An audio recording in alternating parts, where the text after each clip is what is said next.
October 2019. A heavy atmosphere hung over Trexler Nature Preserve, a dense forest not far from Bethlehem, Pennsylvania, as thick fog swirled around ancient trees, as if trying to conceal secrets buried for 3 decades.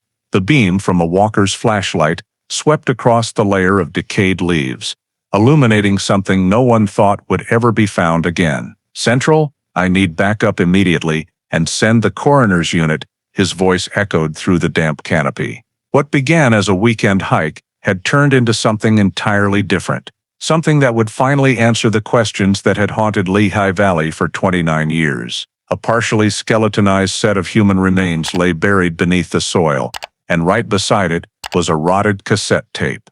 The exact same type of cassette tape found near the Linden Street bridge on the night Emily Rosner vanished in 1990. For nearly 3 decades, Emily's disappearance had been nothing but unanswered questions. A young, strong yet fragile girl who walked out of her house on an autumn evening and never came home. An empty chair at every holiday. A bedroom door her mother could never bring herself to close. Before we continue this shocking story, take a second to hit subscribe and like this video. Your support helps bring forgotten cases back into the light, and the algorithm will make sure you never miss a future video. The discovery at Trexler was not just the end of a missing person case. It was the first domino in a chain of events that would expose secrets hidden for decades in a small Pennsylvania community. Because when authorities finally identified a suspect and made the arrest in 2019, it wasn't a stranger or an anonymous predator. It was someone the community had trusted, someone who had lived among them for nearly 30 years carrying a horrifying secret. The Emily Rosner case is not just a mystery solved, it is proof of a victim's family's perseverance, of investigators who refused to let the file gather dust, and of forensic advancements that gave a voice back to someone silenced for far too long. It is also the story of a community torn apart. When Emily disappeared in 1990, suspicion spread through the area like wildfire.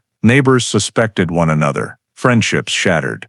The frantic search exposed cracks that had been simmering for years in a town that seemed peaceful. Those cracks would split wide open when the truth finally surfaced from the ground after 29 years. What makes this case especially haunting is that the answer was always so close. The original prime suspect had once been interviewed, then slipped off the investigators' radar. For decades, that person attended Emily's memorials, looked her family straight in the eye, and maintained a calm exterior while hiding an unimaginable truth. Where are you watching from today? Drop your location in the comments. I'm always curious how far these stories reach and how they connect us. Tonight, we're going back to October 1990, following the 3-decade search for answers and uncovering the stunning twist that finally brought light to one of Pennsylvania's coldest cases. This is a story of loss, persistence, deception, and ultimately justice delayed but never denied. Pennsylvania in 1990 was experiencing a period of clear unrest as the industrial towns that had once depended on steel and coal began to collapse. Factories closed, unemployment rose, and an atmosphere of suspicion spread throughout communities. Against that backdrop of economic stagnation, social life also became harsher. Prejudice against gender, especially toward transgender individuals or anyone who did not conform to traditional norms, was present in everyday speech, in the wary looks of residents in small towns, and in the way law enforcement approached cases that fell outside the familiar mold. Investigative technology at the time was limited. No street surveillance cameras, no widespread cell phones, no Amber Alert system, or the kind of federal coordination that would come in later decades. All records were handwritten and stored locally, making tracing almost entirely dependent on witness memory and officers' manual observation. In that setting, the small town between Allentown and Bethlehem became home to the Rosner family, a working-class family living simply in an old 2-story house surrounded by drab streets, small shops, and parking lots scarred by time. Emily Rosner, 17 years old, stood out in her family as a distinct personality. Introverted yet independent, tending to distance herself from restrictive norms, and in the midst of her own journey to define her gender identity, a journey made difficult in the social climate of the area. Her family had grown used to the small changes in Emily's personality, but also noticed she often kept her distance to avoid clashing with the prejudice around her. That evening, in the chilly late autumn air, Emily left the house with her usual quiet demeanor, wearing an old thick jacket, saying she'd only be gone a little while. Then stepped down the porch and melted into the dark street, lit by scattered dim yellow lamps. No one knew exactly where she was headed. She only said she was meeting someone new she had recently met, and the family, accustomed to Emily's independence, didn't interfere, just watched her through the front window before returning to their normal routine. As the night wore on, however, the prolonged silence made the whole house gradually realize something was wrong. Emily didn't come home at her usual time, didn't call, didn't leave a message. Worry grew with each passing hour, and when the pale morning light filtered through the curtains with still no sign of Emily, the family was forced to face the possibility of something worse than an extended night out. In a chaotic mix of fear and hope, they decided to call the police to report that Emily Rosner was missing. The call was routed to the local police department's night desk in the early morning, at a time when the unit was still handling routine minor incidents. The duty officer took the information, wrote down the victim's name, age, address, and the last time the family saw her, then forwarded the request to the missing persons unit according to 1990 procedure, a simple administrative process that only required initial verification before considering whether to raise the priority level. There was no area-wide alert system, no inter-county data sharing, and no mechanism to automatically trigger a search team. Every step depended on the assigned officer's decision. A patrol team was dispatched to the Rosner home to check the scene and gather more information. Upon arrival, they documented the condition of the house and examined Emily's room to determine whether she had taken luggage or personal items, thereby assessing whether her departure appeared voluntary or unusual. The family provided a full description of Emily, height, build, hair, clothing when she left, as well as details of her habits. Emily often walked around town, sometimes met friends, but rarely went far, and was not the type to disappear overnight without notice. A list of acquaintances was compiled, school friends, neighbors, co-workers, from the convenience store where she had a part-time job, and a few recent contacts the family only knew vaguely. Police asked specifically whether Emily had any conflicts, disputes, or recent mood changes. The family confirmed there were no serious signs of trouble, only occasional stress related to personal issues around her gender identity, an element that at the time, law enforcement often treated as a sensitive issue, rather than a real risk factor. The officers searched the bedroom, checked the closet and desk to see if Emily had taken ID, cash, or items needed for a longer trip, but everything was untouched. This was noted in the report as a key detail indicating a low likelihood of planned, long-term departure. They continued asking about the evening before Emily disappeared, whom she had spoken to, whether she had made or received phone calls or met anyone in person, and whether the family heard any unusual sounds or events during the night. The family only recalled that Emily said she was meeting someone new but didn't give a name, making it hard to pinpoint her first movements. After reviewing all the information, the lead officer assessed the urgency according to 1990 criteria. The victim was a minor, missing overnight, no signs of preparation to leave home, and no return the next morning. These factors were enough to classify the case as missing person, under 18, a higher priority than an adult disappearance, but still not sufficient to trigger an immediate large-scale search. An official file was opened.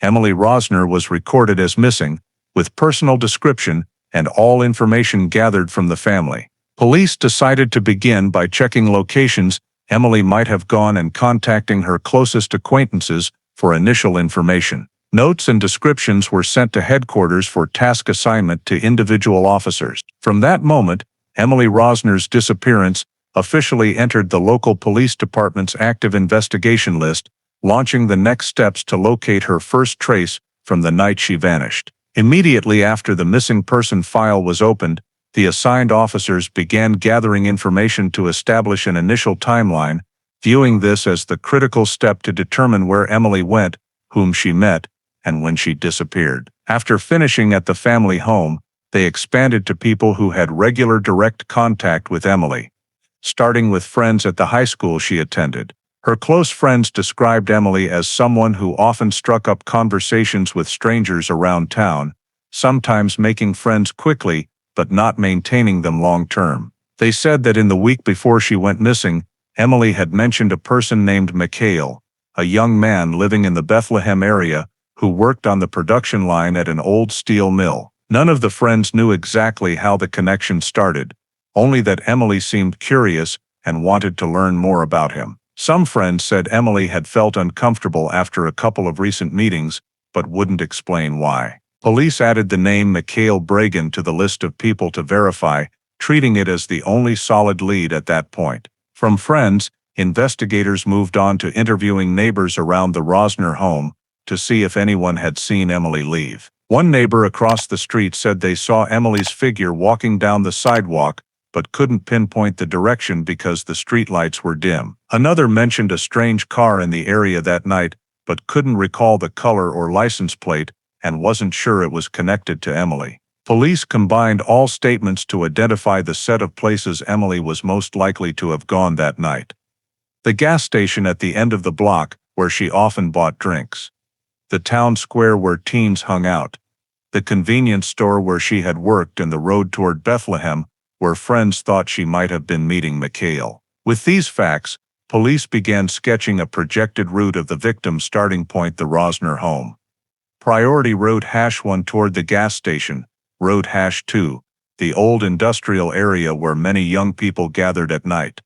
Road #3 toward Bethlehem based on friends' statements. Because there were no surveillance cameras or cell phone signals to help, the map relied solely on witness memory and inferences from Emily's personal habits. Police marked each location on a local map and assigned estimated time windows based on the average walking time between points. They created a table analyzing possibilities: walking alone and meeting with an accident, meeting an acquaintance, or getting into someone's vehicle. From the acquaintance list, police filtered for individuals who had appeared shortly before the disappearance, and the name Mikhail Bragan stood out as the only one that matched both friends' accounts and the possibility of direct contact with Emily at the relevant time. The timeline map was completed to the extent possible under 1990 investigative conditions. It included the starting point, the highest probability travel directions, a list of possible destinations, and a list of people with direct or indirect connections. This became the foundation for the investigation team's next steps, focusing on physical checks along the projected routes and verifying the identity, schedule, and degree of involvement of Mikhail Bragan on the night Emily disappeared. Based on the timeline obtained from statements by family, friends, and neighbors, the police force launched the first search phase, focused on the residential area where Emily lived, with the goal of determining whether she had encountered any incident immediately after leaving home. Officers were divided into small teams, each responsible for a route starting from the Rosner house and gradually spreading out to nearby side streets. They thoroughly checked every section of sidewalk, examined curbs, lawns, gaps between houses, and even spots often obscured by long parked vehicles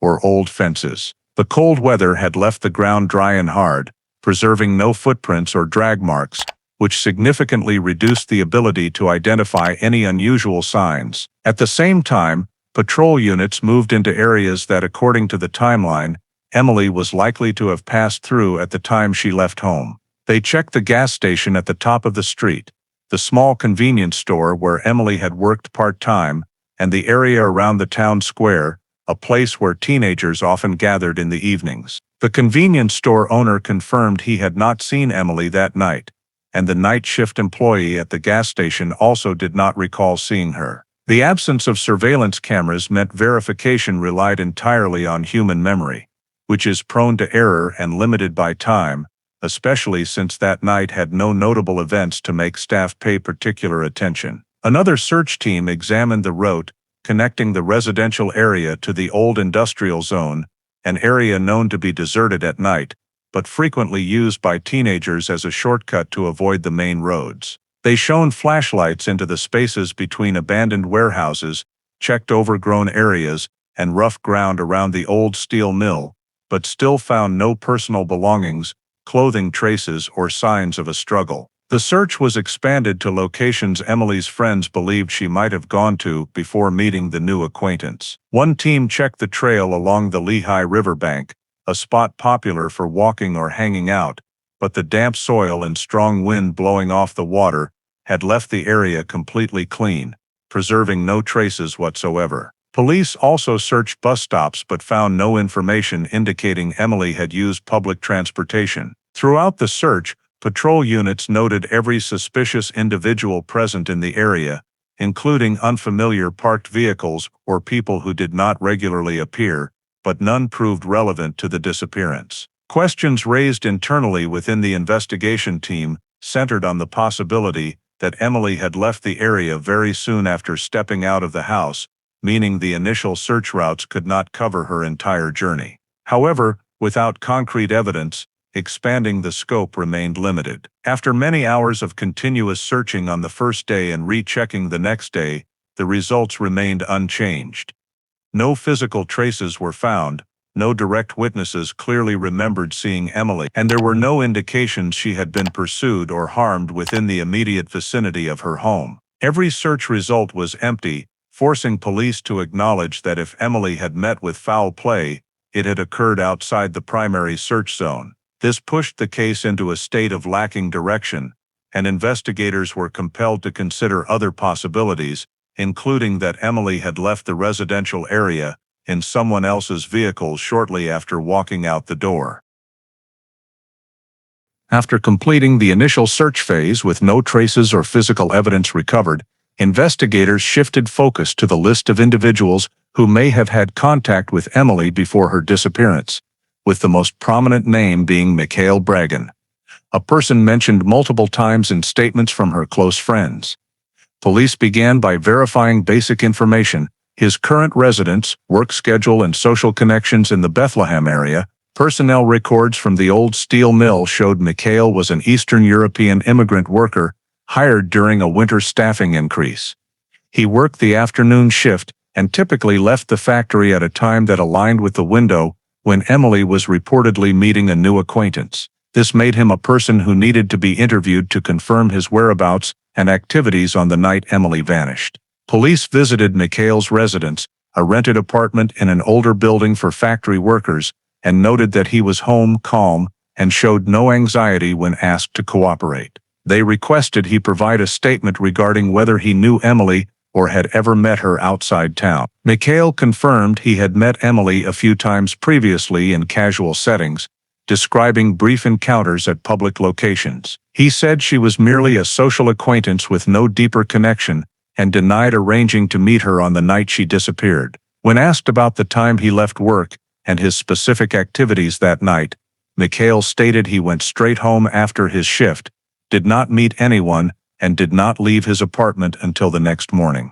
Police recorded this statement but needed to cross-reference it with information from others to assess its reliability. The investigation team compared the above statement with the timeline gathered from Emily's friends. Several friends said Emily had mentioned planning to meet someone named Mikhail close to the time she went missing, creating a clear discrepancy with his complete denial. If Emily had indeed arranged to meet someone that evening, Mikhail was the closest match to the description, yet he insisted no such meeting took place. Police continued verifying the accuracy of Mikhail's statement by checking his work schedule at the factory. Factory records confirmed his presence during the shift, but departure times were not tracked by modern systems, since in 1990, facilities did not yet use key cards or cameras for entry-exit monitoring. This meant police could not definitively confirm whether he went straight home as claimed. Some co-workers reported seeing Mikhail leave the factory at the usual time,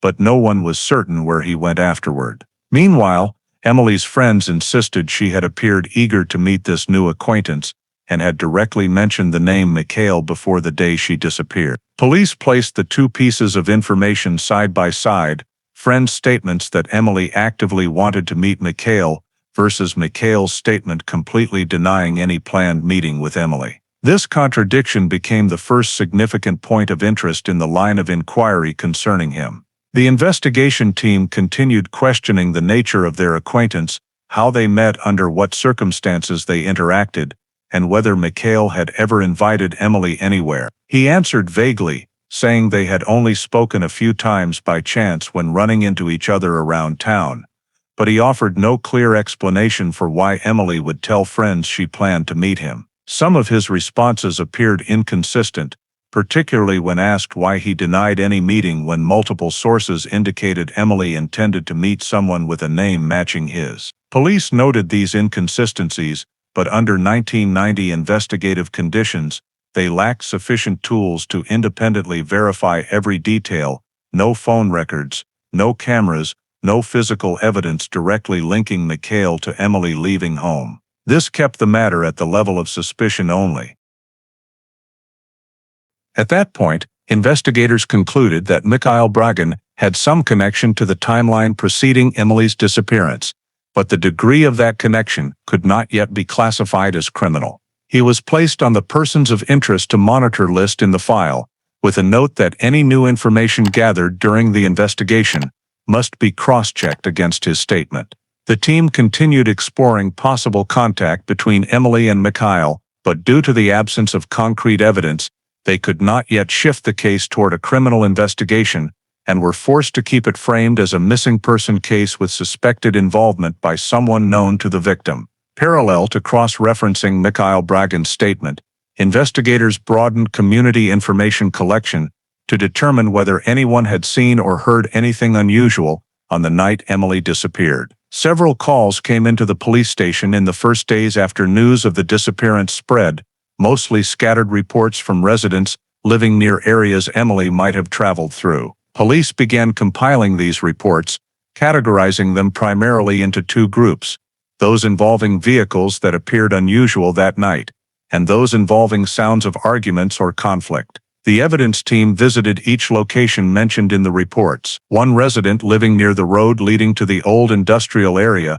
said they saw a dark-colored car stopped under a streetlight in front of their house during a time frame that overlapped with when Emily might have passed by. The person could not recall the license plate, was unsure of the make, and could not confirm whether anyone got in or out of the car because the lighting was poor and they only glanced out from inside the house. Police recorded the information, but because the details were too vague, they could not connect it to any specific individual or event. Another report came from a woman living near the old steel mill. She said that night she heard arguing coming from the direction of the parking lot, but due to the cold and strong wind, she could not make out the content or recognize voices. She only remembered intermittent sounds that quickly stopped. Police checked the area to see if any signs of a struggle or evidence remained, but the concrete surface of the parking lot was cold and smooth and retained no traces. Additionally, the area was frequently used by people hanging out in the evenings, so hearing arguments was not unusual, reducing the investigative value of the report. Another witness, a delivery driver, reported seeing a young man and woman standing next to a parked car on the side of the road that night. However, when pressed for details, he could not confirm ages, clothing, or specific identification of the two people. Under dim street lighting, and from a distance, he was unsure whether one of them was Emily. Police still documented the detail to build a broader picture of activity in the area, but could not use it as reliable data. Other residents said they saw young people walking along the route toward Bethlehem that evening, but when questioned further, they admitted they could not distinguish one person from another because the area was typically busy with teenagers moving about after school or after work shifts. These accounts only reinforced the understanding that the surrounding area had a lot of evening activity, making it extremely difficult to pinpoint a specific individual. Investigators continued checking additional reports of suspicious vehicles, but most described only dark-colored cars, which were very common in Pennsylvania at the time. No witness provided a license plate, distinctive body features, or notable driver characteristics. The data was insufficient to trace a specific individual or cross-reference with Mikhail Brygin. Verifying all the scattered reports took many days, but the results remained empty. No witness clearly saw Emily after she left home. No one remembered seeing her get into a specific car, and no one heard cries for help or clear signs of violence. The reported arguments lacked distinguishing features and were only generally suggestive. Investigators were forced to conclude that while community information was plentiful, it provided no clear direction.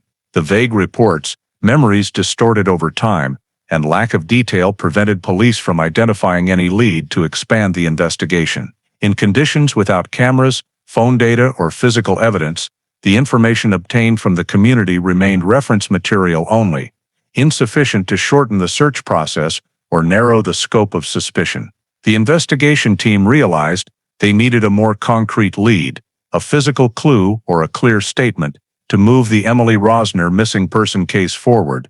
But at that point, every avenue remained vague and lacking verifiable foundation. The investigative team, after compiling all the scattered reports from the community, but failing to obtain any credible traces of Emily Rosner's movements, decided to conduct the first expansion of the search area, focusing on two locations considered highly probable: the abandoned industrial zone on the outskirts of Bethlehem and the Lehigh River banks, an area with complex terrain but frequently mentioned by witnesses as places local teenagers occasionally passed through. An emergency meeting at the city police station early the next morning laid out a plan to mobilize a larger force than previous searches. The lieutenant in charge of deploying the patrol units assessed that although there was no specific tip, given that Emily regularly walked routes connecting the residential neighborhood to the industrial area to shorten her trip north, the possibility that she appeared in these zones on the night she vanished was worth considering. Many veteran officers agreed that the sealed factories, old container yards, collapsed roof warehouses, and long abandoned rail tracks had always been regarded as dangerous areas, especially in 1990 when there was no street lighting or security cameras. Manual searching was the only option. The K-9 unit from Northampton County was called in for support, bringing 3 dogs that had participated in numerous missing person searches in suburban areas. This team was assigned to sweep the footpaths, factory back doors, and corridors between empty concrete buildings. At the time, the industrial zone was permeated with the smell of rust, old oil, and dampness, which could quickly disperse or eliminate human scent trails. The dogs were given long leads and continuously sniffed suspicious spots such as ventilation shafts, trash piles,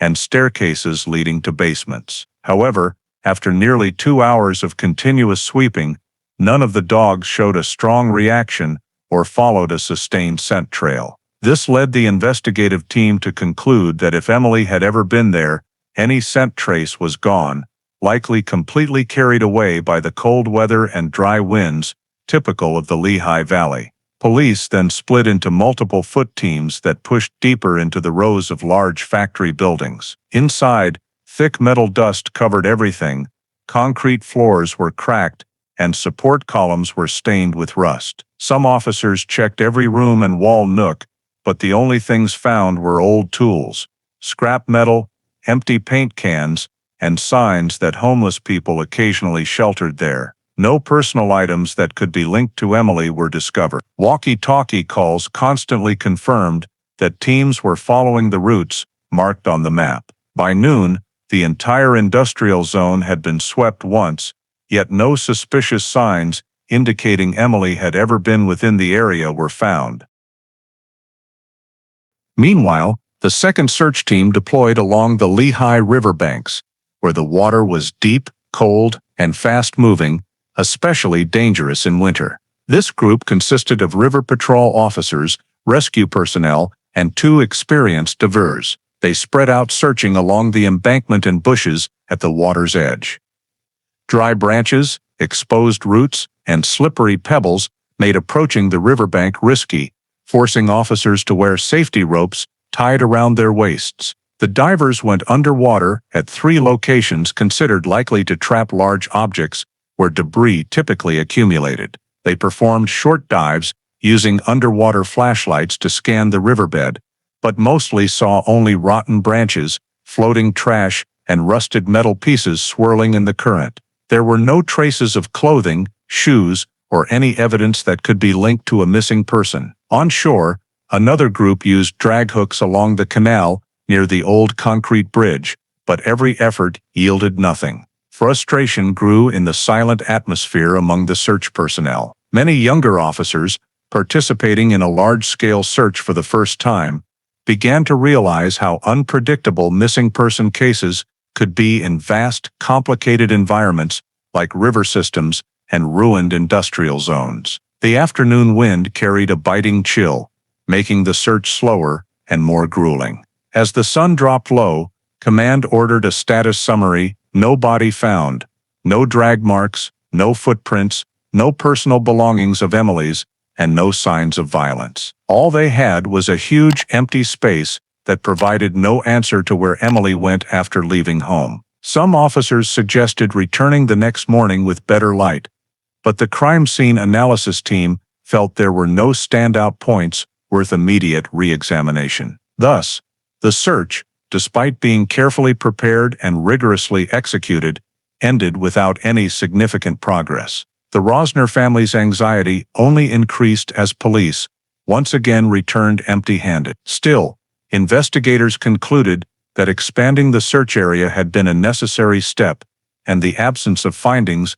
did not mean she had never passed through these places. In poor light, complex terrain, and unpredictable weather, many traces could have been erased before police arrived. At the end of the day, a summary report was sent to the commander, marking the conclusion of the first expanded search, while also raising a bigger question: if Emily was not here, which direction had she disappeared in? While authorities concluded the first expanded search without obtaining any usable traces, the Rosner family decided to independently organize parallel search activities alongside the police, hoping to create social pressure and broaden the reach for information. The very next morning, Emily's parents and a few relatives began printing hundreds of flyers containing her photo, basic description, the time she went missing, and an emergency contact number. They posted the flyers at grocery stores, gas stations, local churches, supermarket bulletin boards, and along roads leading from the residential area toward Bethlehem, especially the small streets Emily frequently walked. Volunteer neighbors helped distribute flyers door to door in the neighborhood, asking if anyone had seen the girl that night or noticed anything unusual. Many residents expressed sympathy and promised to keep an eye out, but no one had clear memories or specific information to share. The family contacted local newspapers, particularly the Lehigh Valley News and regional radio stations, hoping for wider coverage. A short article appeared in the breaking news section describing Emily as a hard-working, family-oriented teenager who had inexplicably vanished after leaving home in the evening. Morning radio bulletins also mentioned the case, urging the public to call police with any information, no matter how small. However, in 1990, there were no social media platforms or rapid community alert systems like Amber Alert. Information spread only through print and radio, reaching only a limited audience in the area and severely restricting the chance of receiving new leads. The family continued organizing small groups to knock on doors along routes she might have taken, hoping some resident had seen something the police missed. Many people received them kindly, but most either heard or saw nothing, or recalled only vague images too imprecise to confirm a connection to Emily. A group of Emily's friends also formed an unofficial search team, focusing on places she used to hang out, abandoned ball fields, parking lots near the train tracks, and teenage gathering spots after school. They picked up every piece of litter, mostly everyday trash or unrelated items, then reported back to the family in disappointment. Some residents called the family saying they thought they had seen a young girl walking along Monocacy Drive that night. But when pressed for more detailed descriptions, they became uncertain due to poor lighting and the many days that had passed. Such calls raised hope and then dashed it because everything was too vague to become a real lead. Local media continued updating the missing person story for a few days, but received no reports from the public that could help narrow the search area. Public interest gradually faded as new events emerged, as typically happened in an era of limited information flow. Although the family persistently replaced wind-torn or rain-blurred flyers, they received no breakthrough calls. Their sincere and persistent community efforts, distributing flyers, rallying residents, coordinating with the press, yielded no clear results. No one had definitively seen Emily after she left home. No one remembered seeing her get into a vehicle, and no report was detailed enough to pinpoint her route. As the second week passed without any new leads, the family began to feel the heavy weight of time. Each passing day made the hope of obtaining fresh information more fragile. Nevertheless, they kept putting up new flyers, believing that if just one person who saw something that night spoke up, the entire case could take a different turn. But at that moment, all the family and community had was enveloping silence. No traces, no clues, no answers. Nearly 2 weeks after the family and community's efforts yielded no usable traces, an unexpected development occurred when a local man, out for his morning exercise walk along the road near the bridge, spanning the Lehigh River, spotted an object whose colors matched typical teenage winter clothing. He approached and realized it was a woman's ash-gray coat, its front hem caked with mud, lying off to the side in the grass next to the bridge railing. A few steps away was a scratched audio cassette tape with faint drag marks on its plastic casing, as if it had been pulled across the ground. The man immediately felt uneasy. He had seen Emily Rosner's missing person flyer for days at the nearby grocery store, and the coat in front of him seemed to match the description. Without touching anything, he went to the nearest house and asked them to call the police. Within less than 10 minutes, the nearest patrol unit arrived, secured the scene according to standard procedure, and quickly notified the main investigative team handling Emily's disappearance. When the investigators arrived, they filmed the scene preliminarily, worked the position of each item, then used gloved hands to collect the coat and cassette tape. The coat was partially wet with dried mud streaks, indicating it had been outdoors for many hours, possibly since the previous day or longer. A quick check showed the size would fit a teenage girl, and it had a distinctive stitching pattern at the left cuff, a detail Emily's mother had mentioned when police asked about the clothes she usually wore. Still, investigators could not immediately confirm it belonged to Emily, since the area around the Lehigh River saw heavy foot traffic and old clothing was often discarded there during the cold months. The cassette tape, a common recording medium of the era, raised separate questions. A tape appearing near the coat could be coincidence, or it might not be. It had no label, no song titles, or owner name, making its origin difficult to determine. When police carefully turned the tape over to photograph the underside, they saw the plastic spool was damaged, as if someone had yanked it hard or thrown it onto a hard surface. The entire area was swept for additional evidence, but aside from a few worthless pieces of trash, nothing else noteworthy was found. After collection was complete, police transported both items to the county forensic laboratory for analysis appropriate to 1990 technology capabilities. At that time, DNA analysis was still in its infancy and extremely limited. Most county police departments could not perform it, and state labs only processed cases with clear criminal indicators. In Emily's case, authorities had only an undetermined missing person report, so they could not prioritize costly, time-consuming DNA testing. Fingerprint analysis was also restricted. The coat's fuzzy fabric made lifting prints nearly impossible, while the cassette, though plastic, was scratched, muddy, and had been seen by multiple people before police arrived, rendering any recovered prints legally worthless. The forensic technician tried using graphite powder on the cassette surface, but obtained only smudged, non-comparable prints. The coat was examined for fibers, dirt, and any informative details, but nothing stood out.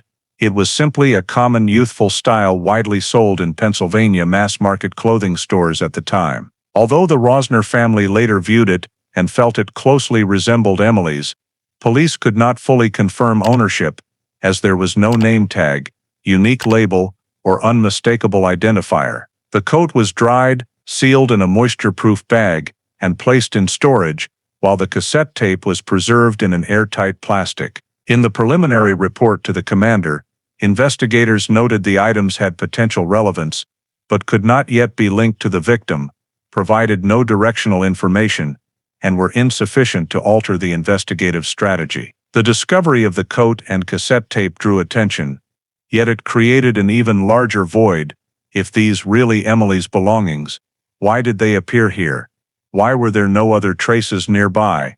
And why had no witness reported seeing her heading toward the bridge? Given the technological limitations, police simply filed the physical evidence, sealed it according to procedure, and placed it on the shelf for undetermined missing person cases. The two items were assigned case numbers and lay silent in the criminalistic storage room, awaiting future technology, information, or circumstances that might allow re-examination. However, in 1990, the investigative team had to accept that although they finally possessed the first physical evidence, its actual investigative value was virtually zero, and Emily Rosner's disappearance remained shrouded in ambiguity, without direction or resolution. While the police were still struggling with the jacket and the cassette tape that yielded no useful investigative leads, a separate development quietly unfolded within the small Eastern European immigrant community in Bethlehem. Mikhail Bragan,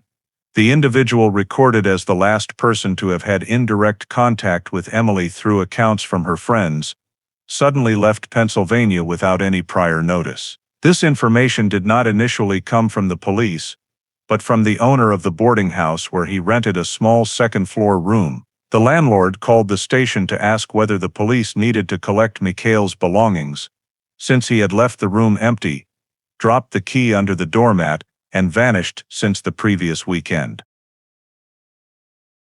When the missing persons unit arrived to check, they noted that the room showed no signs of disturbance. It was simply empty, as though the tenant had packed up all his personal possessions in a very short time.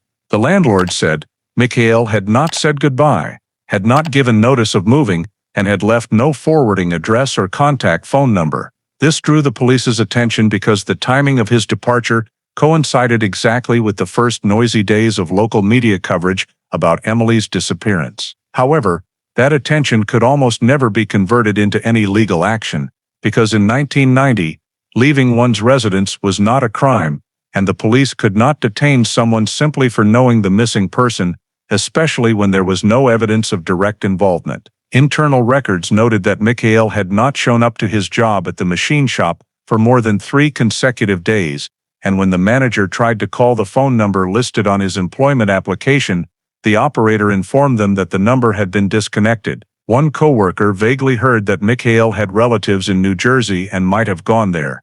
But when police pressed for details, the coworker admitted it was only speculation with no concrete information. Tracking Mikhail down at that time was practically impossible.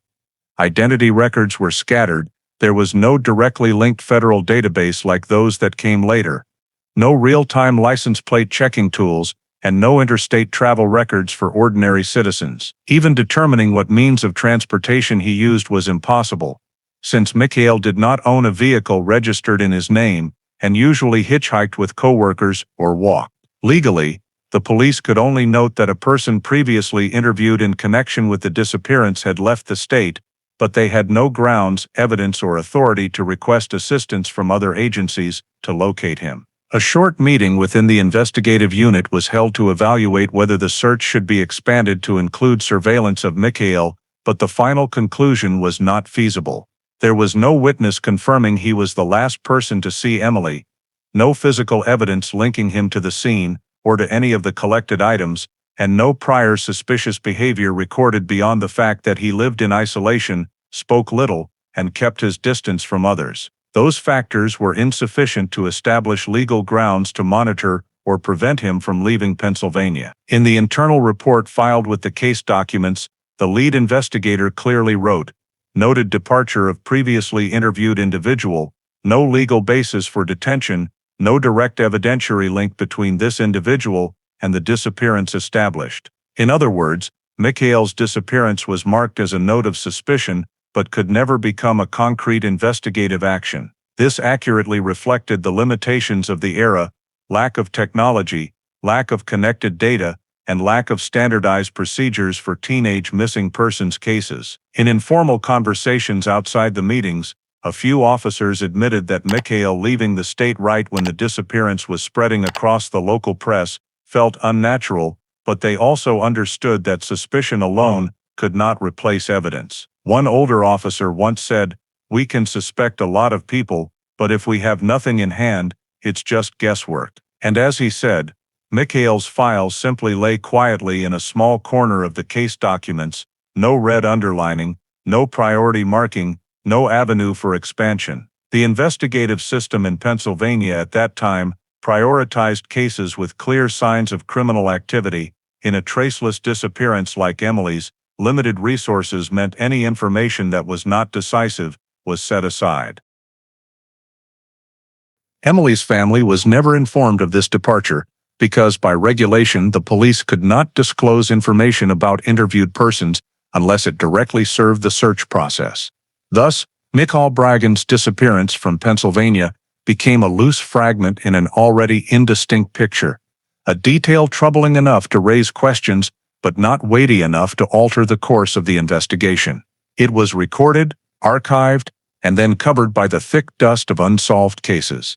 In the weeks that followed the recording of Mikhail Bragin's departure from Pennsylvania, the investigative team continued a slow but steady pace of review, looking for any change that might shed light on Emily Rosner's disappearance. However, every update report carried the same content: no new progress, no new witnesses, no new physical evidence, and no viable avenue for expanding the investigation. This deadlock stretched from spring into early summer of 1990, and at each meeting, the investigators reviewed the list of completed tasks, interviewing dozens of Emily's acquaintances, retracing routes, checking the industrial area, riverbanks, the train station, parking lots, and local teen hangouts. All of it yielded the same result: no trace, no specific point of suspicion, no development of legal or operational value. Given limited resources and other cases requiring attention, the Bethlehem Police Department had to consider moving the missing persons case to inactive status, a form of closing active investigation while still allowing reopening if new information surfaced. The decision was not made immediately, but was weighed over multiple meetings, where the lead investigator presented that all data had been repeatedly reviewed, yet produced no clue that could lead to a significant breakthrough. The internal summary report listed every category: interviews with family, friends, neighbors, and workplace, scattered community reports of arguments heard or suspicious vehicles, expanded searches of the abandoned industrial zone and the Lehigh River banks, limited seizure and analysis of the jacket and cassette tape, Mikhail Bragin's departure without trace, and the absence of any photographs, recordings, or technical data due to the limitations of 1990. In the several hundred-page case file, carefully organized, each item was marked with timestamps, scene diagrams, evidence seizure logs, individual officers' search reports,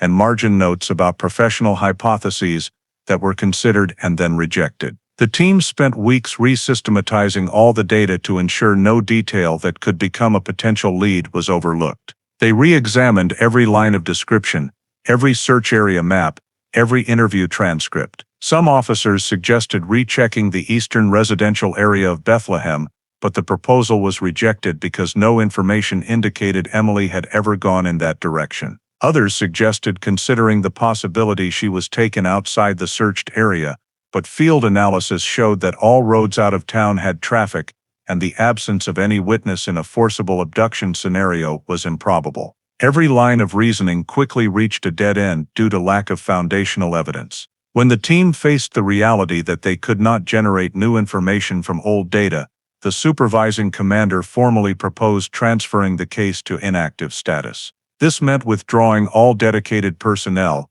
ceasing active search operations, and only processing new information if reported by the public or discovered independently by other agencies. An administrative document was drafted stating the reasons: no new physical evidence, no new witnesses, no supporting technological data, no identifiable signs of criminal activity, insufficient grounds to maintain active investigation. In the final meeting before officially closing the active phase, the lead investigator showed clear frustration, but also emphasized that every measure appropriate to the capabilities and conditions of 1990 had been carried out. He noted in the report that the lack of analytical technology and surveillance data made tracing the victim's final movements impossible, and that the careful preservation of all evidence, notes, and statements was the only factor that could assist in the future if technology advanced or new witnesses appeared. When inactive status was approved, Emily Rosner's file was closed according to procedure. All documents were sealed in a thick folder, coded, and moved to the Northampton County Archive of Unsolved Missing Persons Cases. The jacket and cassette tape were transferred to long-term evidence storage, placed on a metal shelf among hundreds of items from other cases. Search maps were rolled up and placed in storage tubes. Everything ended in the characteristic silence of cases without answers. No official public announcement was issued beyond a brief statement that no new leads in the Emily Rosner disappearance, and the case remained legally open, but no longer had personnel actively following it. Emily's family sensed the slowdown in communication from the police, but at that time, they could only wait in vague hope that one day someone would discover something everyone else had missed.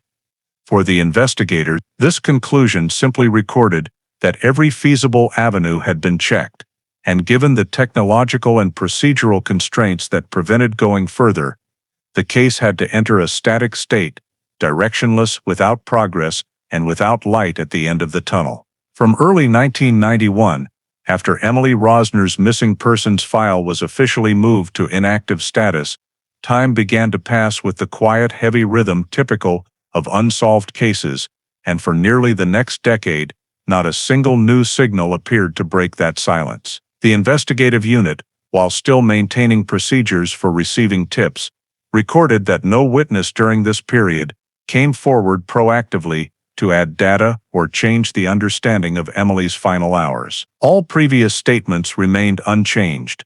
No one suddenly remembered additional details, and no one stepped forward admitting they had seen something they hadn't thought important at the time. The nature of a disappearance that occurred in darkness, without direct witnesses, and without the support of surveillance cameras or cell phone data like in the modern era, made the possibility of recovering information over time practically zero. In such cases, human memory, already fragile, fades even more as years pass, and things that once might have raised suspicion gradually blur into vague notions that no one is sure are still worth mentioning. Alongside the silence in the community, no additional physical evidence was ever discovered. The areas that had been thoroughly searched, the abandoned industrial zone, the Lehigh River banks, parking lots, the train station, rail lines, and the small scattered woods around Bethlehem, continued to be affected by weather and human activity, making any remaining chance of physical traces even smaller. Occasionally, the police department received calls reporting strange objects or clothing in remote areas,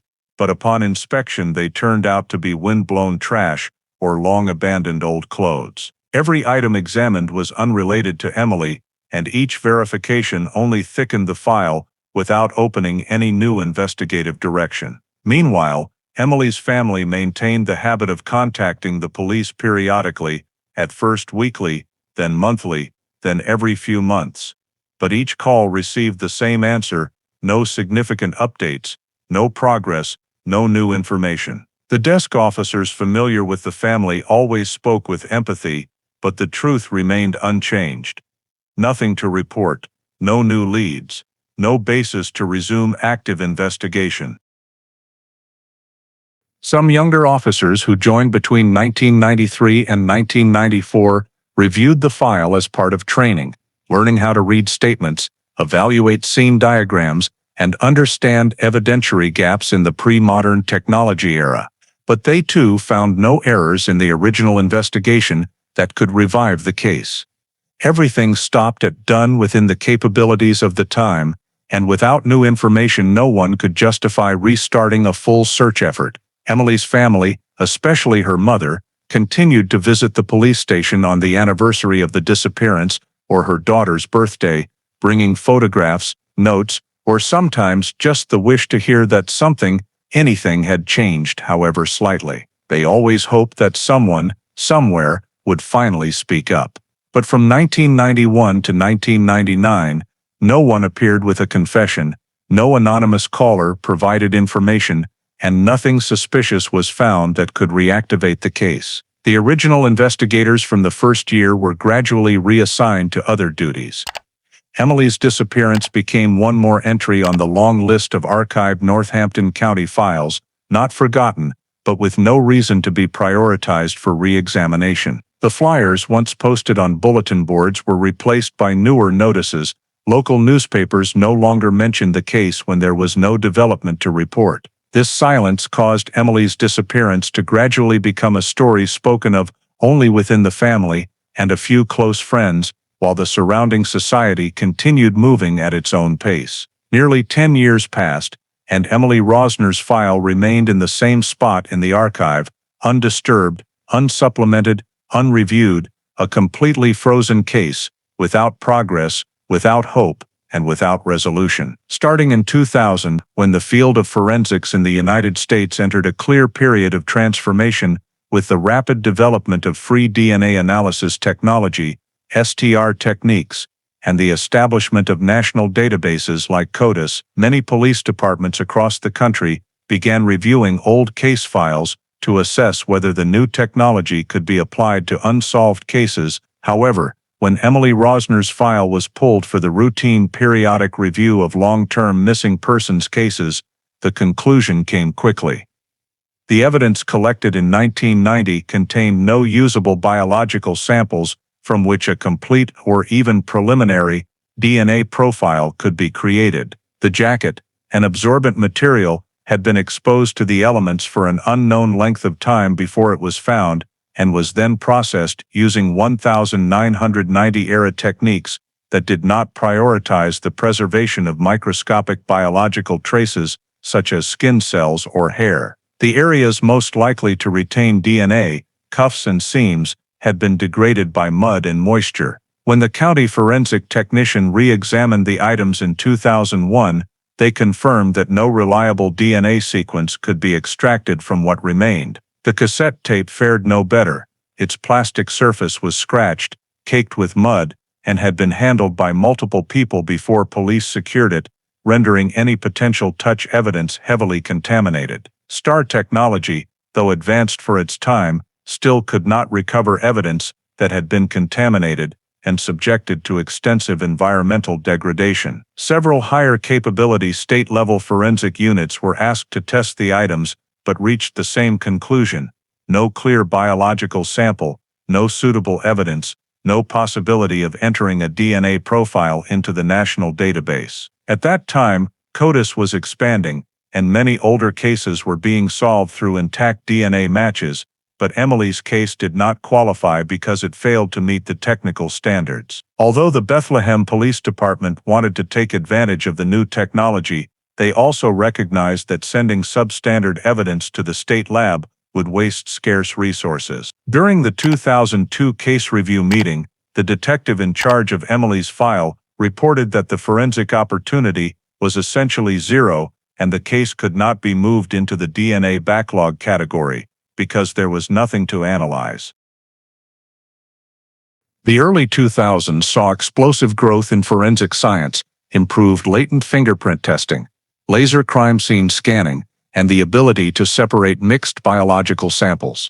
Those advances, however, were only useful when evidence remained intact or contained a high quantity of biological trace material, conditions Emily's case completely lacked. Every piece of evidence collected at the time, the jacket, the cassette tape, the trash items that had been ruled unrelated, and the scene photographs had been significantly compromised by time and the limited preservation methods available in 1990. This was not the fault of the 1990 officers, it was simply the reality of the pre-national DNA preservation standard era. In 2003, the Bethlehem Police Department continued to receive state-level requests to identify cases that might benefit from forensic improvements. but Emily's file remained marked, "No viable samples available." Nevertheless, it was not removed from the active unsolved list. By regulation, every missing person case in which the victim's status remained unknown had to be retained long-term and could be reopened if new information emerged. Emily's family, now accustomed to the slow rhythm of years without news, continued to check in periodically, hoping modern technology could do what 1990 officers could not. Each time they were told, "There is no sample to test," the feeling of helplessness grew heavier. In a 2004 letter to the department, Emily's mother expressed hope that new technology would eventually find something, even the smallest trace. The official response remained the same: nothing to analyze, nothing to compare. Because biological evidence was absent, Emily's case could not advance on the wave of cold case DNA breakthroughs, a wave that brought hope to many families but left the Rosners behind. By 2005, Emily Rosner's file remained in the unresolved missing person category, unchanged in structure, evidence and status, no progress, no forensic eligibility, no new investigative leads. In the mid-2000s, when the Commonwealth of Pennsylvania began evaluating the large backlog of decades-old cases that had seen no movement, the need for a dedicated cold case unit became urgent. In that context, the state-level cold case unit was officially established in 2006 with the mission of reviewing serious unsolved crimes, including homicides and long-term missing persons cases, to determine whether new forensic technology could be applied or previously overlooked investigative avenues revisited. The new unit did not function as a large independent investigative division. Rather, it was a lean team of seasoned detectives, forensic specialists, and analysts tasked with periodically examining individual files to decide which ones had reopening potential. When the cold case unit became operational, a significant number of cases from the 1970s, 1980s, and early 1990s were transferred in batches, among them the disappearance of Emily Rosner. The transfer was not triggered by any new lead or evidence, but was purely administrative. Any case dormant for 10-15 years or more was automatically flagged for classification into long-term cold case storage. When Emily's file was moved to the cold case unit in late 2006, the reviewing detective noted that the case met every cold case criterion: disappearance without a trace, no final witness, no biological evidence, no clear criminal pattern, and no possibility of applying modern forensic technology due to degraded evidence. The initial review report explicitly stated that the case lacked the three elements most critical for reactivation: no DNA, no new suspicious information, and no dedicated resources. The file was therefore placed in the category long-term unresolved missing person, cold case storage, meaning long-term archiving with no fixed re-examination schedule. The transfer happened quietly: no press release, no family meeting, no indication that the case was any closer to resolution. The physical evidence, the jacket and cassette tape, was rechecked for storage conditions and resealed in modern materials to prevent further deterioration. The resealing, however, was procedural only. Even if the items remained physically present, no available technique could extract usable information from them.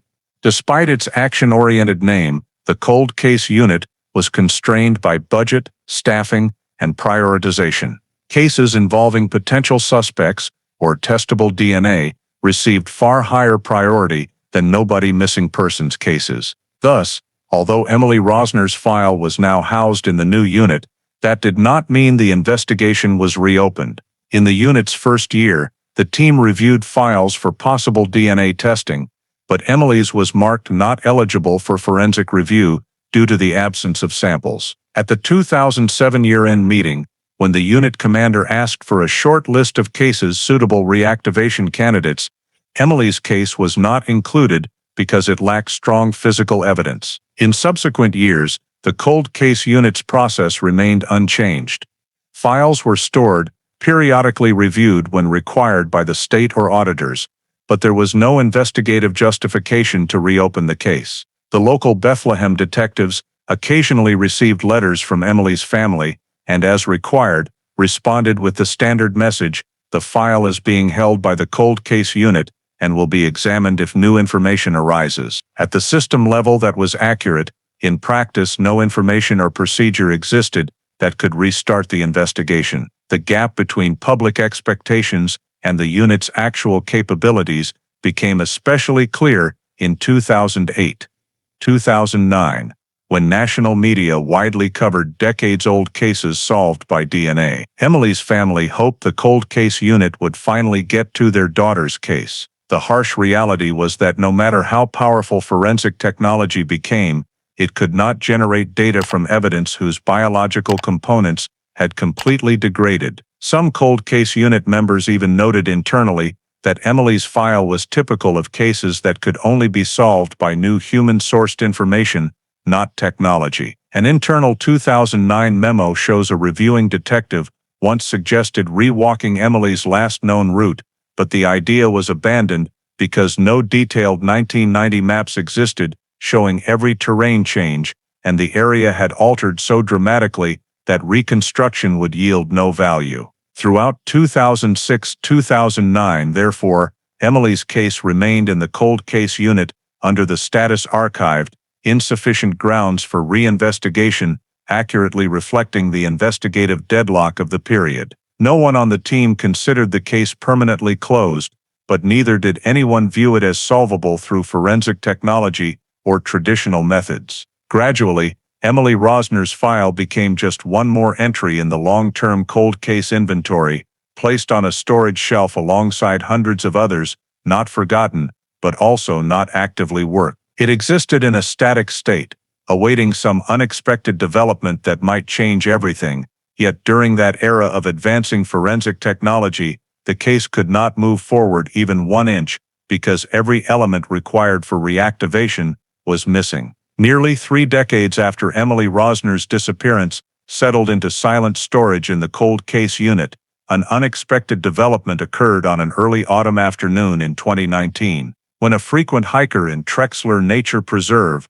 a large wilderness area north of Lehigh County, noticed an unusual bone structure protruding from the layer of dry leaves along a steep slope near a seldom-used side trail. At first he thought it was animal remains, but upon closer inspection the shape of the jaw and teeth made him realize these could be human bones. Alarmed, he immediately called 911, and within 15 minutes the nearest patrol unit arrived, secured the area with a safety perimeter, and notified the Lehigh County Criminal Investigation Division.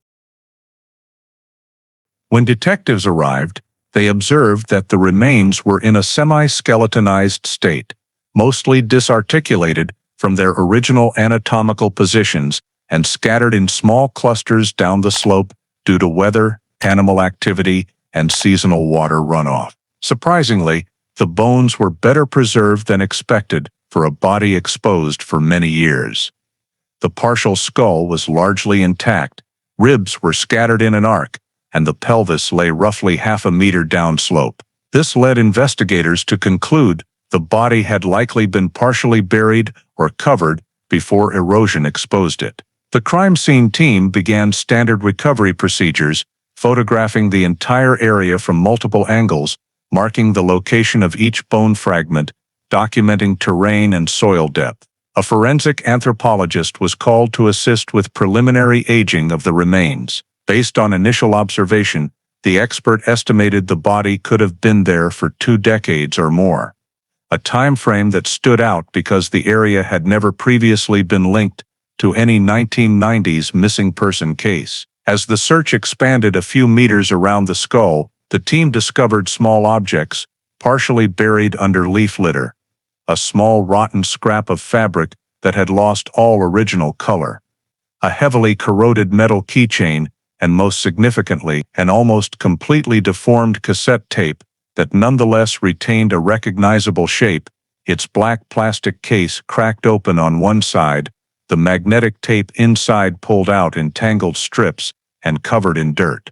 The scene became particularly significant when one detective recognized that the cassette type matched the evidence item recovered in 1990 in the Emily Rosner case, though further verification would be required. Although no conclusion could yet be drawn, the presence of a cassette tape at a skeletal discovery site immediately raised the possibility that these were not ordinary unidentified remains, but might be connected to a decades-old missing person case. All items were collected using gloves and sterile tools, placed in individual evidence bags, labeled with scene codes, and carefully sealed. Notably, despite severe damage, the cassette still showed structural details matching the 1990 item, the same two-piece snap-together case, the same style of small plastic spindles, common in the late 1980s, and similar drag-type scratch patterns described in the old report. This prompted the lead detective to immediately request the 1990 evidence be pulled from cold case storage for comparison. While the crime scene team continued recovering the remaining visible bones, sorting them preliminarily, and placing them in transport boxes, another group searched the surrounding area for additional signs, such as digging marks, cut vegetation, footwear impressions, or any indication of prior human presence. However, after nearly 30 years of constant natural terrain change and heavy rain erosion, virtually all potential trace evidence had been obliterated. When anthropologists examined the jaw and teeth more closely, they noted dental development consistent with a young adult, most likely aged 16-20, at time of death, matching Emily's age in 1990. Still, without dental record comparison or more advanced forensic testing, no official identification could be made. In the on-site report drafted at the preserve, the team emphasized that the decayed cassette tape was a critical item requiring thorough examination because, while it could be coincidence, it might also be the key to reopening a case frozen for 30 years. With modern forensic testing in mind, especially the ability to extract DNA from bone or teeth, impossible in 1990, the investigators believed there was now a real chance to break the long silence surrounding the disappearance. At the collection stage, however, the scene was treated purely by the book, document, recover, seal, and transfer. By the end of the first day's recovery, nearly all visible remains had been removed. Any remaining fragments would be searched for the following day using metal detectors and a vegetation team to detect unusual soil disturbance. As the transport vehicle left Trexler Nature Preserve carrying the evidence boxes, a mixture of tension and stunned anticipation spread through the team. They could not yet be certain. These were Emily Rosner's remains, but every initial indicator pointed that way. Still, they adhered to procedure and avoided presumptive conclusions. By the end of the day, the preliminary report was forwarded to the cold case unit, marking the most significant development in the case in nearly 30 years, the discovery of human remains together with an item matching the type recovered in 1990, opening the possibility that a disappearance once thought permanently consigned to oblivion now had a chance to be re-examined under modern investigative and technological conditions. The cold case unit immediately took over the report from the Trexler Nature Preserve scene, and within just 3 days, all the new physical evidence, including the rotted cassette tape, the small piece of fabric, and the metal keychain, was transferred to the storage facility where the Emily Rosner case file had sat untouched for 3 decades. There, investigators began with the very first step, opening the 1990 evidence vault to compare the cassette seized that year with the one recovered in 2019. When the two cassettes were placed side by side on the examination table, despite the obvious difference in deterioration levels, the team immediately noticed several striking similarities. The same two-piece plastic shell manufactured in the late 1980s, the same style of white plastic gears that had yellowed with age, the same drag-type scratches along the left edge of the shell, and identical core dimensions. A forensic analyst noted in the report that a high degree of compatibility in design and mechanical structure, although it could not yet be determined whether the two cassettes actually came from the same source. This finding prompted the cold case unit to fully reopen the entire 1990 case file in order to re-examine timelines, investigative leads, collected evidence, and the reasons the original investigation had stalled. As they turned page after page of the old reports, they discovered numerous details that had been documented at the time, but never re-evaluated through a modern lens. One of the first things that jumped out was the location where the jacket and the 1990 cassette had been found. Items that had been treated as unrelated and worthless evidence actually lay along a trajectory that could indirectly connect to Trexler Nature Preserve if one followed natural trails or allowed for decades of drift. Yet in 1990, no investigator had ever considered that possibility. Partly because the terrain had not been fully surveyed, and partly because they assumed a missing teenager without witnesses could not have traveled far from residential areas. When the cold case unit zoomed in on the latest topographic maps, they discovered an old trail locals had used in the 1980s and 1990s that ran from the area near the bridge toward Trexler Nature Preserve. The path is no longer in disuse today, but still visible in satellite imagery. This led to a complete re-evaluation of the original search radius and strategy, revealing the likely existence of a natural corridor that the 1990 search teams had never known about. Continuing their review, the team uncovered a notable inconsistency in Mikhail Bragin's interview records. His statement about when he left work on the night Emily disappeared did not fully match another co-worker's account, yet in 1990, that discrepancy had been dismissed as a memory issue rather than a red flag. In his first interview, Mikhail said he left the machine shop right after his shift, around 6 p.m. The co-worker, however, said the last time he saw Mikhail was 7 p.m. A 1-hour gap might have seemed insignificant then, but when the cold case unit reconstructed the 1990 timeline using modern timeline analysis tools, they realized that missing hour overlapped exactly with the window in which Emily left her house. The investigator noted, in hindsight, that time discrepancy should have been clarified rather than dismissed. Additionally, the team found that Mikhail's sudden departure from Pennsylvania had been recorded only as an administrative note rather than flagged as a potential investigative lead. Even though leaving the state immediately after a missing person case became public would raise eyebrows under modern investigative standards. Another error uncovered was that the 1990 file contained no analysis of evidence preservation conditions. The jacket and cassette had been sealed according to outdated standards, rendering DNA extraction impossible, yet the file never explained why no viable biological samples existed, forcing the cold case unit to re-examine the chain of custody to confirm degradation was due to initial environmental exposure, not mishandling. When the old community tip files were reopened, the investigators also discovered numerous scattered reports that had been deemed unrelated at the time, but now appeared highly relevant in light of the remains discovery. One 1990 report from a woman living near the old steel mill described hearing an argument the night Emily vanished, but it was never followed up due to lack of specifics. Another described seeing a dark-colored vehicle stopped unusually during the exact time frame matching Emily's timeline. In 1990, those tips were too vague to act on, but in 2019, with remains found far from the original search area, those loose fragments suddenly suggested a chain of events no one had previously imagined.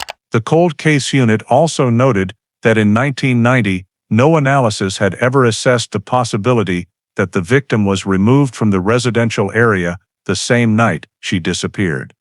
Partly due to limited resources, and partly due to lack of information linking the scene to distant locations. The discovery of remains at Trexler Nature Preserve, a sanctuary well off Emily's normal walking route, made the hypothesis that the body was moved after death, something that now had to be seriously considered. After many consecutive hours of work, the cold case unit concluded that although the 1990 investigators had done everything possible within the standards and technology of their era, the lack of modern forensic tools, surveillance data, terrain information, and analytical capabilities had caused numerous potential leads to be overlooked or impossible to pursue. Comparing the 2019 evidence with the 1990 evidence and re-examining the entire original file made one thing crystal clear: the case had never been truly unsolvable for lack of clues. The clues simply could not be effectively utilized within the technological constraints of the time. When the reassessment report was finalized, the cold case unit stated its most important conclusion: the new 2019 elements demonstrate that the case must be reopened for full investigation, with emphasis on evidence cross-comparison, timeline re-evaluation, and consideration of post-mortem body movement. For the first time in 30 years, Emily Rosner's disappearance was being actively investigated in the truest sense, though the team remained cautious and made no assumptions beyond what the physical evidence and records allowed. Once the cold case unit completed the file review and old-new evidence comparison, the next priority was to identify the remains found at Trexler Nature Preserve, the first time in 3 decades that modern forensic technology offered a capability unavailable in 1990: DNA testing from long-decomposed bone and teeth. Samples from the jawbone and teeth were sent to the Pennsylvania State Police Forensic Laboratory, which specializes in degraded genetic material using advanced mitochondrial and stRDNA extraction techniques. The process took many weeks because the genetic material in the bones had been heavily damaged by time and environment, making recovery of usable DNA sequences both meticulous and complex. Meanwhile, the cold case unit contacted the Rosner family to request reference DNA samples, cheek swabs from the mother, father, and younger brother. Despite the pain of learning the case had new developments, the family cooperated almost immediately, understanding that identifying the remains could finally end nearly 30 years of not knowing whether their daughter was alive or dead.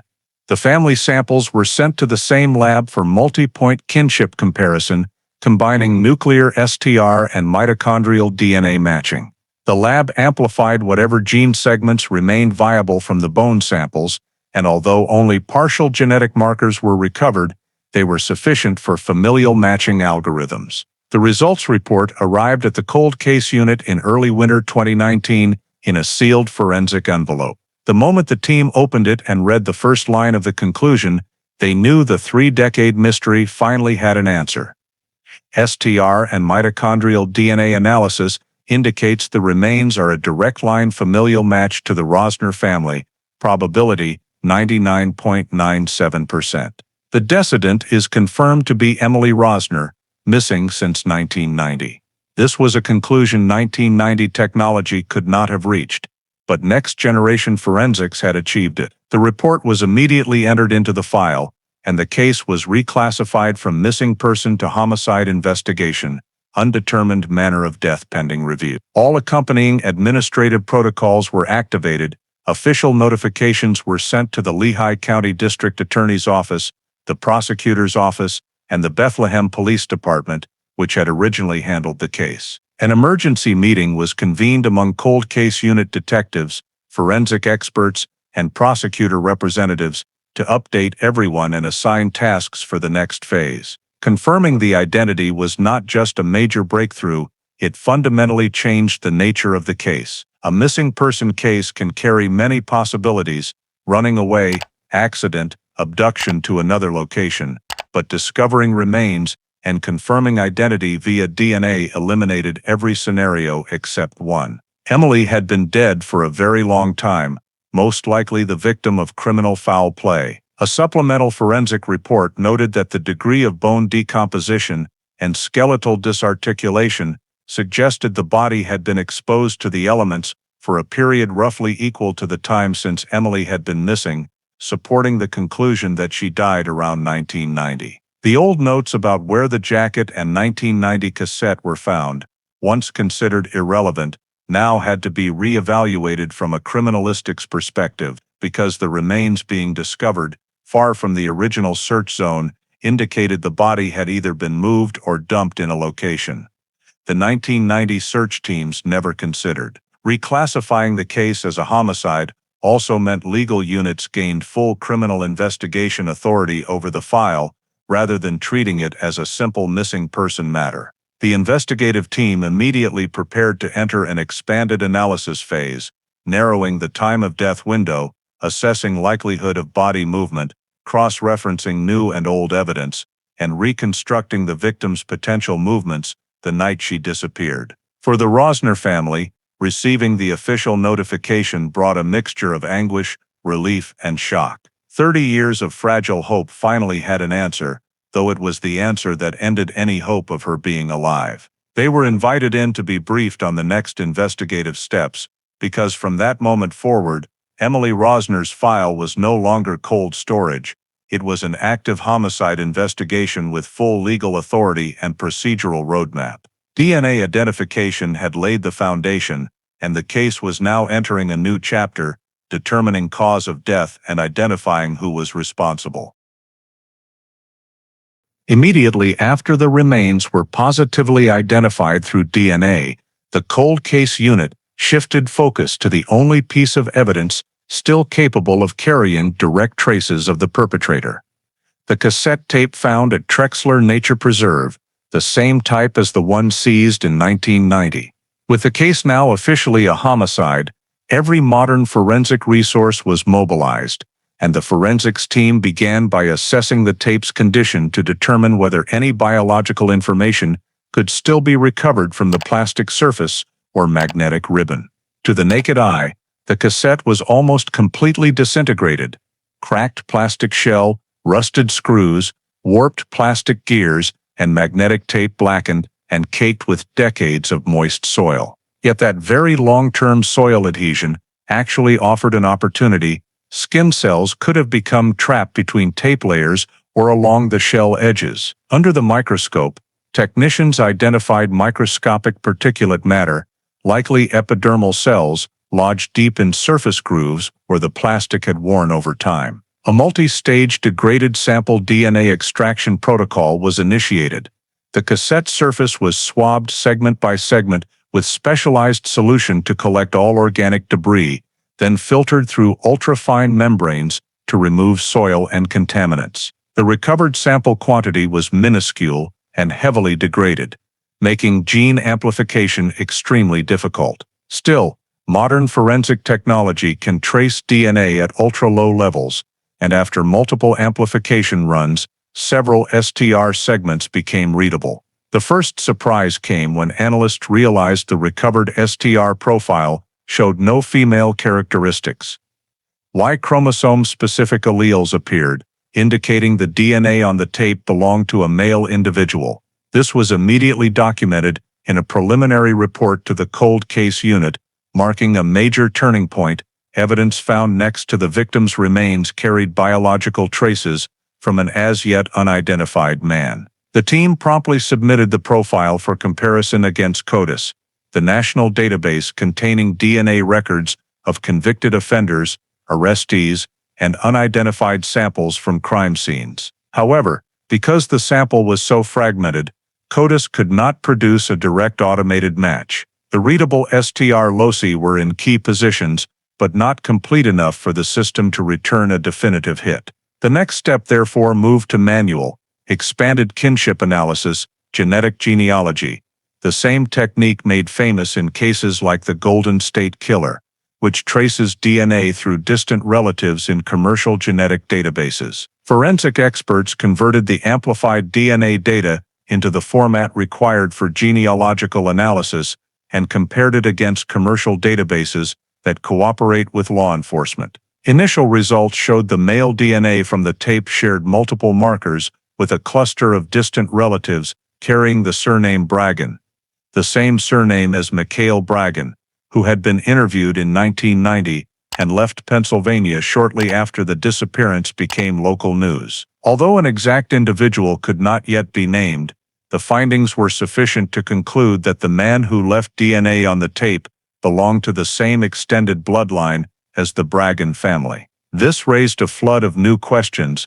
Had Mikhail handled the tape? Was the DNA his or another family member's? And most critically, did the cassette arrive at the scene at the time of the crime, or had it simply drifted there over the years? To answer these, the forensics team continued examining remaining trace evidence on the tape. Using Raman spectroscopy, technicians identified small amounts of lipids, microscopic skin oils, concentrated heaviest along the left edge, where the plastic was most abraded, indicating the cassette had once been gripped or squeezed with significant friction. When compared to the 1990 cassette, the wear patterns were remarkably similar, suggesting both tapes may have experienced the same type of physical stress, being yanked, pulled, or clenched during a moment of conflict.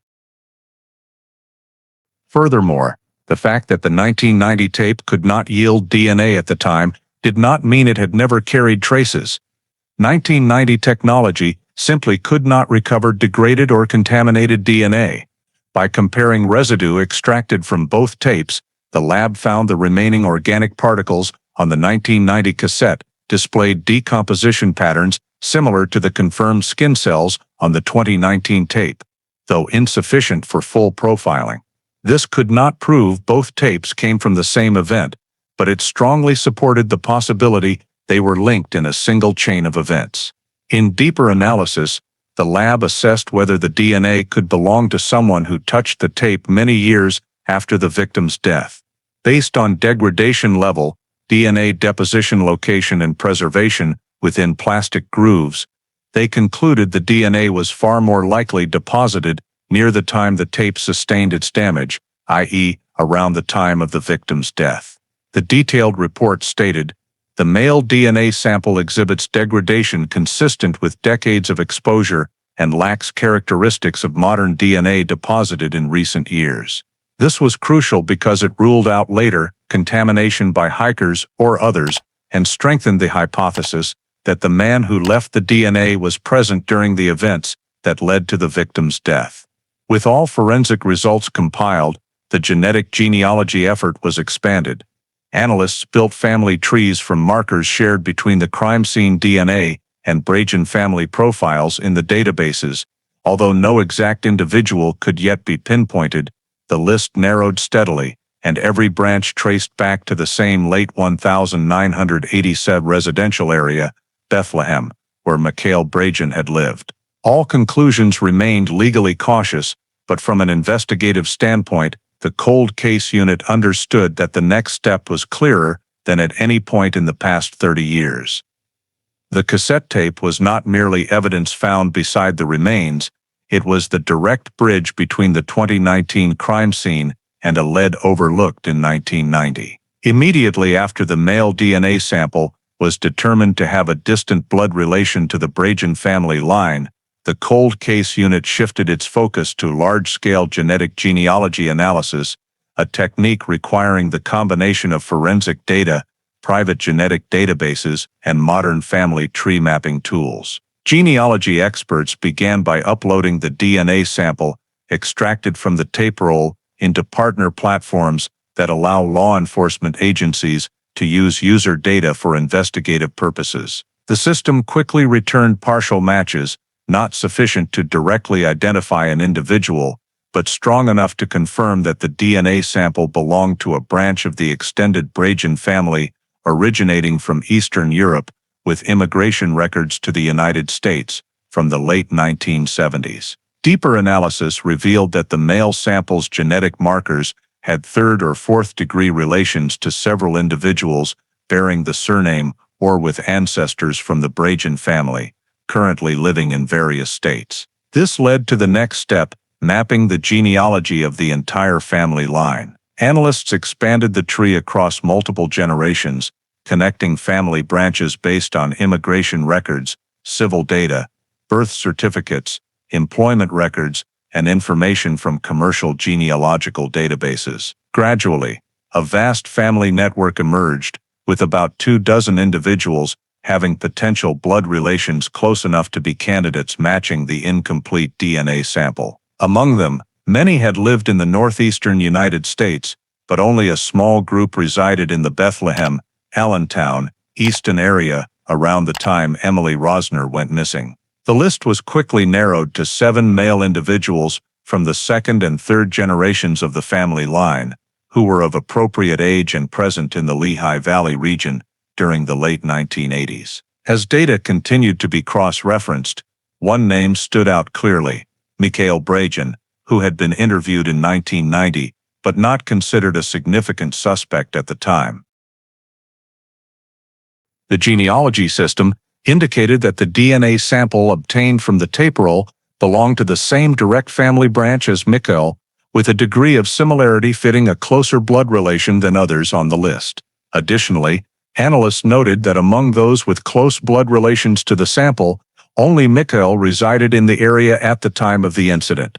The others had either left Pennsylvania long ago or never lived within the recorded range of the disappearance. When the cold case unit reviewed old demographic data, they discovered that Mikhail had registered temporary residence in Bethlehem during 1989-1990, then disappeared from Pennsylvania shortly after news of Emily's disappearance was reported in local newspapers. This information, combined with the DNA sample belonging to the same family line and matching both time and geographic location, made Mikhail's name no longer just a past datum, but back at the center of the investigation. The investigative team continued to evaluate the match between Mikhail's profile and the genealogical DNA, age in 1990, living circumstances, occupation, work hours, old statements and contradictions discovered in the initial interview. All began to suggest a behavioral pattern matching suspects in long-term disappearance cases. They also reviewed employment data and noted that Mikhail left no income tax traces or valid residence records after leaving Pennsylvania, raising questions about whether he intentionally avoided leaving information. One analyst in the cold case unit noted that the DNA sample matches the closest branch of the Bragin family, and within this entire family branch, only one individual is confirmed to have been in the area and in contact with the victim right before the disappearance. From here, the investigative team compiled a comprehensive list of potentially related individuals within the Bragin family, 7 from the broader branch, 3 from a closer group, and 1, Mikhail, from the closest group, with the most matching factors. They checked the current status of each individual on the list. 3 had passed away, 2 lived in western states, and had not returned to Pennsylvania in decades, 1 was residing in Europe, and only Mikhail was living in the United States in the Midwest.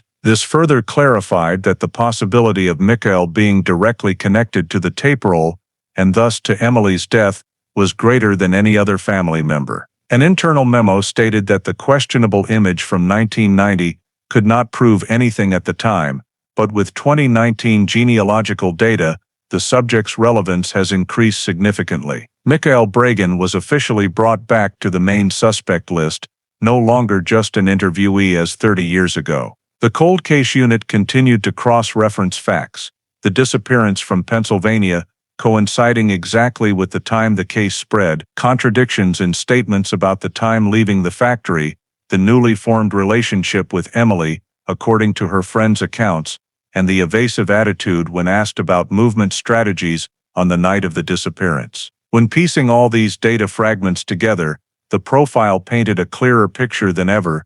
3 decades ago, scattered clues could not connect, but now, thanks to genealogical DNA, they placed Mikhail at the center of the investigative model. Although it could not yet confirm that the person who left the DNA on the tape roll was Mikhail, the Bragin family line being the common point of all data, left the cold case unit with no doubt that this was the investigative direction to pursue. The conclusion of the review section clearly stated, Mikhail Bragin becomes the highest priority suspect based on the combination of genealogical DNA, geographic location relationship with the victim, and behavior in the period after the case was reported. With that conclusion, the official investigative direction shifted from analyzing physical evidence to tracking the subject.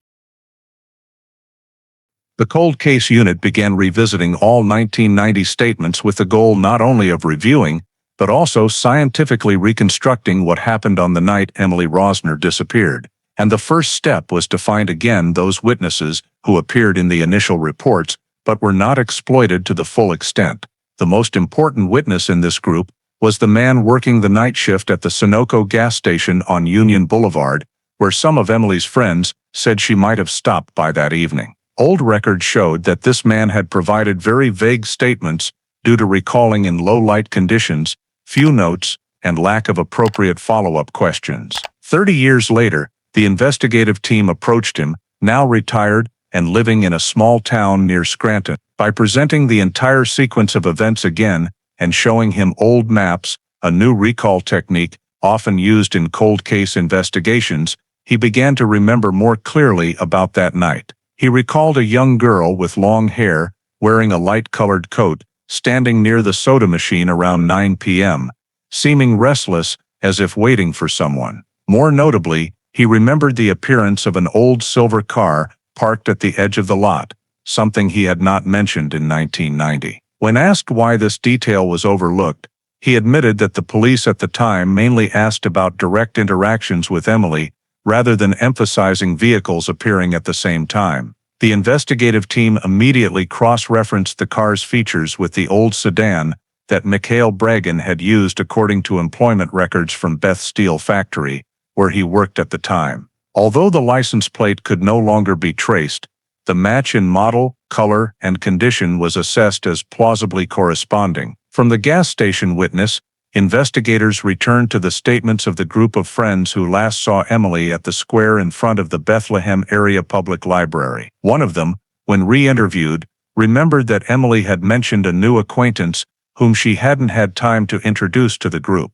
In 1990, the police did not consider this detail important because there was no specific name or description. But in the 2019 context, this detail was incorporated into cross-analysis with Mikhail's old statements, where he claimed to have met Emily by chance and very briefly, denying any appointment or picking her up that night.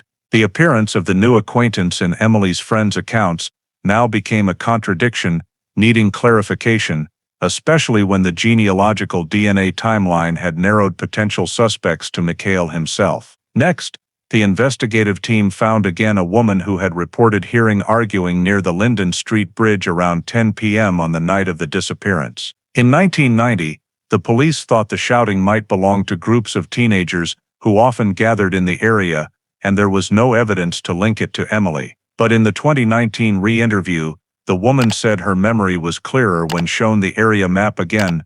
The arguing, according to her, came from the direction of the roadside leading down to the small parking lot, not far from where in 1990 residents had found a coat suspected to be Emily's. This information prompted the cold case unit to reassess the entire night's activities, if there was an argument, and if the timing matched the point Emily left the gas station, then the possibility that the victim met someone she knew, and a conflict occurred, was much higher than the hypothesis of running away. The investigative team combined this new statement with analysis of Emily's path. From 1990 data, there were two logical routes Emily might have taken from the library to the Sunoco gas station, then along Union Boulevard toward Linden Street, or continuing into the northern residential area.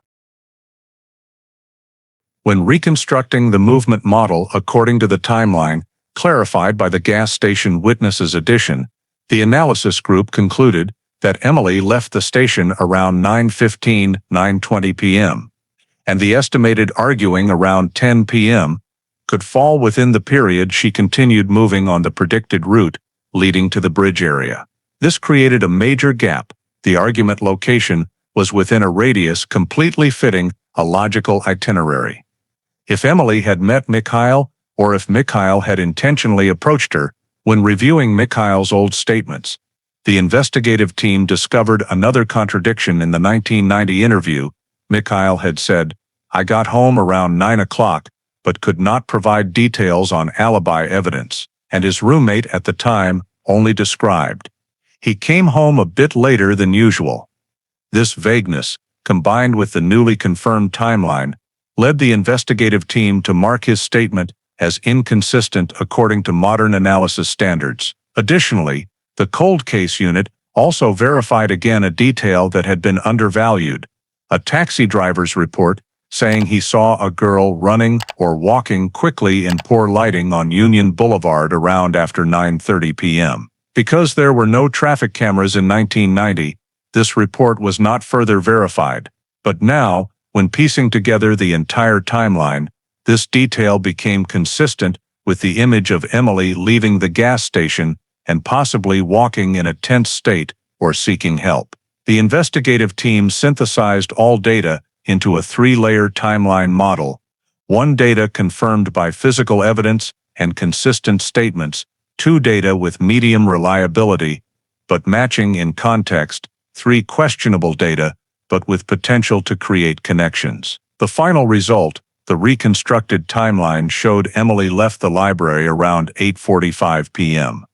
Arrived at the gas station before 9:10 p.m., left the station around 9:15, 9:20, may have been initially approached by a strange vehicle resembling Mikhail's car, moved toward the Linden Street bridge, and possibly had an argument around 10 p.m. At the end of the timeline analysis, the cold case unit marked, "The new supplementary facts fit in a direction unfavorable to Mikhail Bragan. Every small discrepancy can be explained by the old records lacking detail, but the overall trend is clear.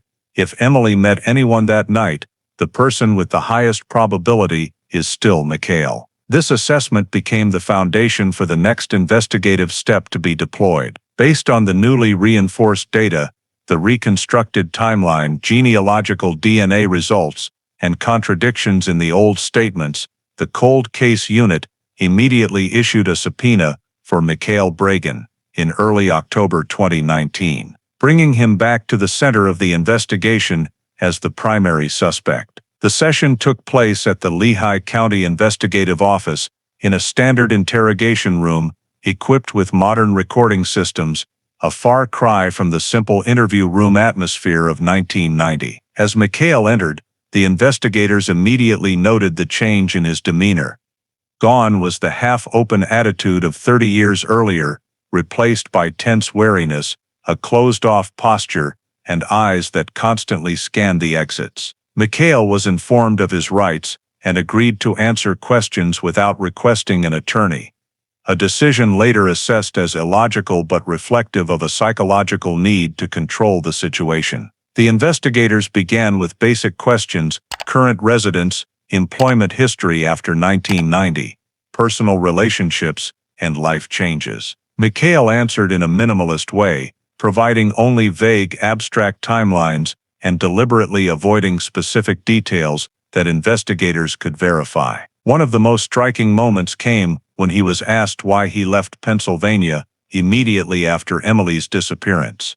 He claimed he simply moved for a new job opportunity, but when pressed for the name of the company that hired him in the Midwest or the position he held, he could not provide any, saying only it's been too long to remember. The investigators immediately flagged this as intentional evasion.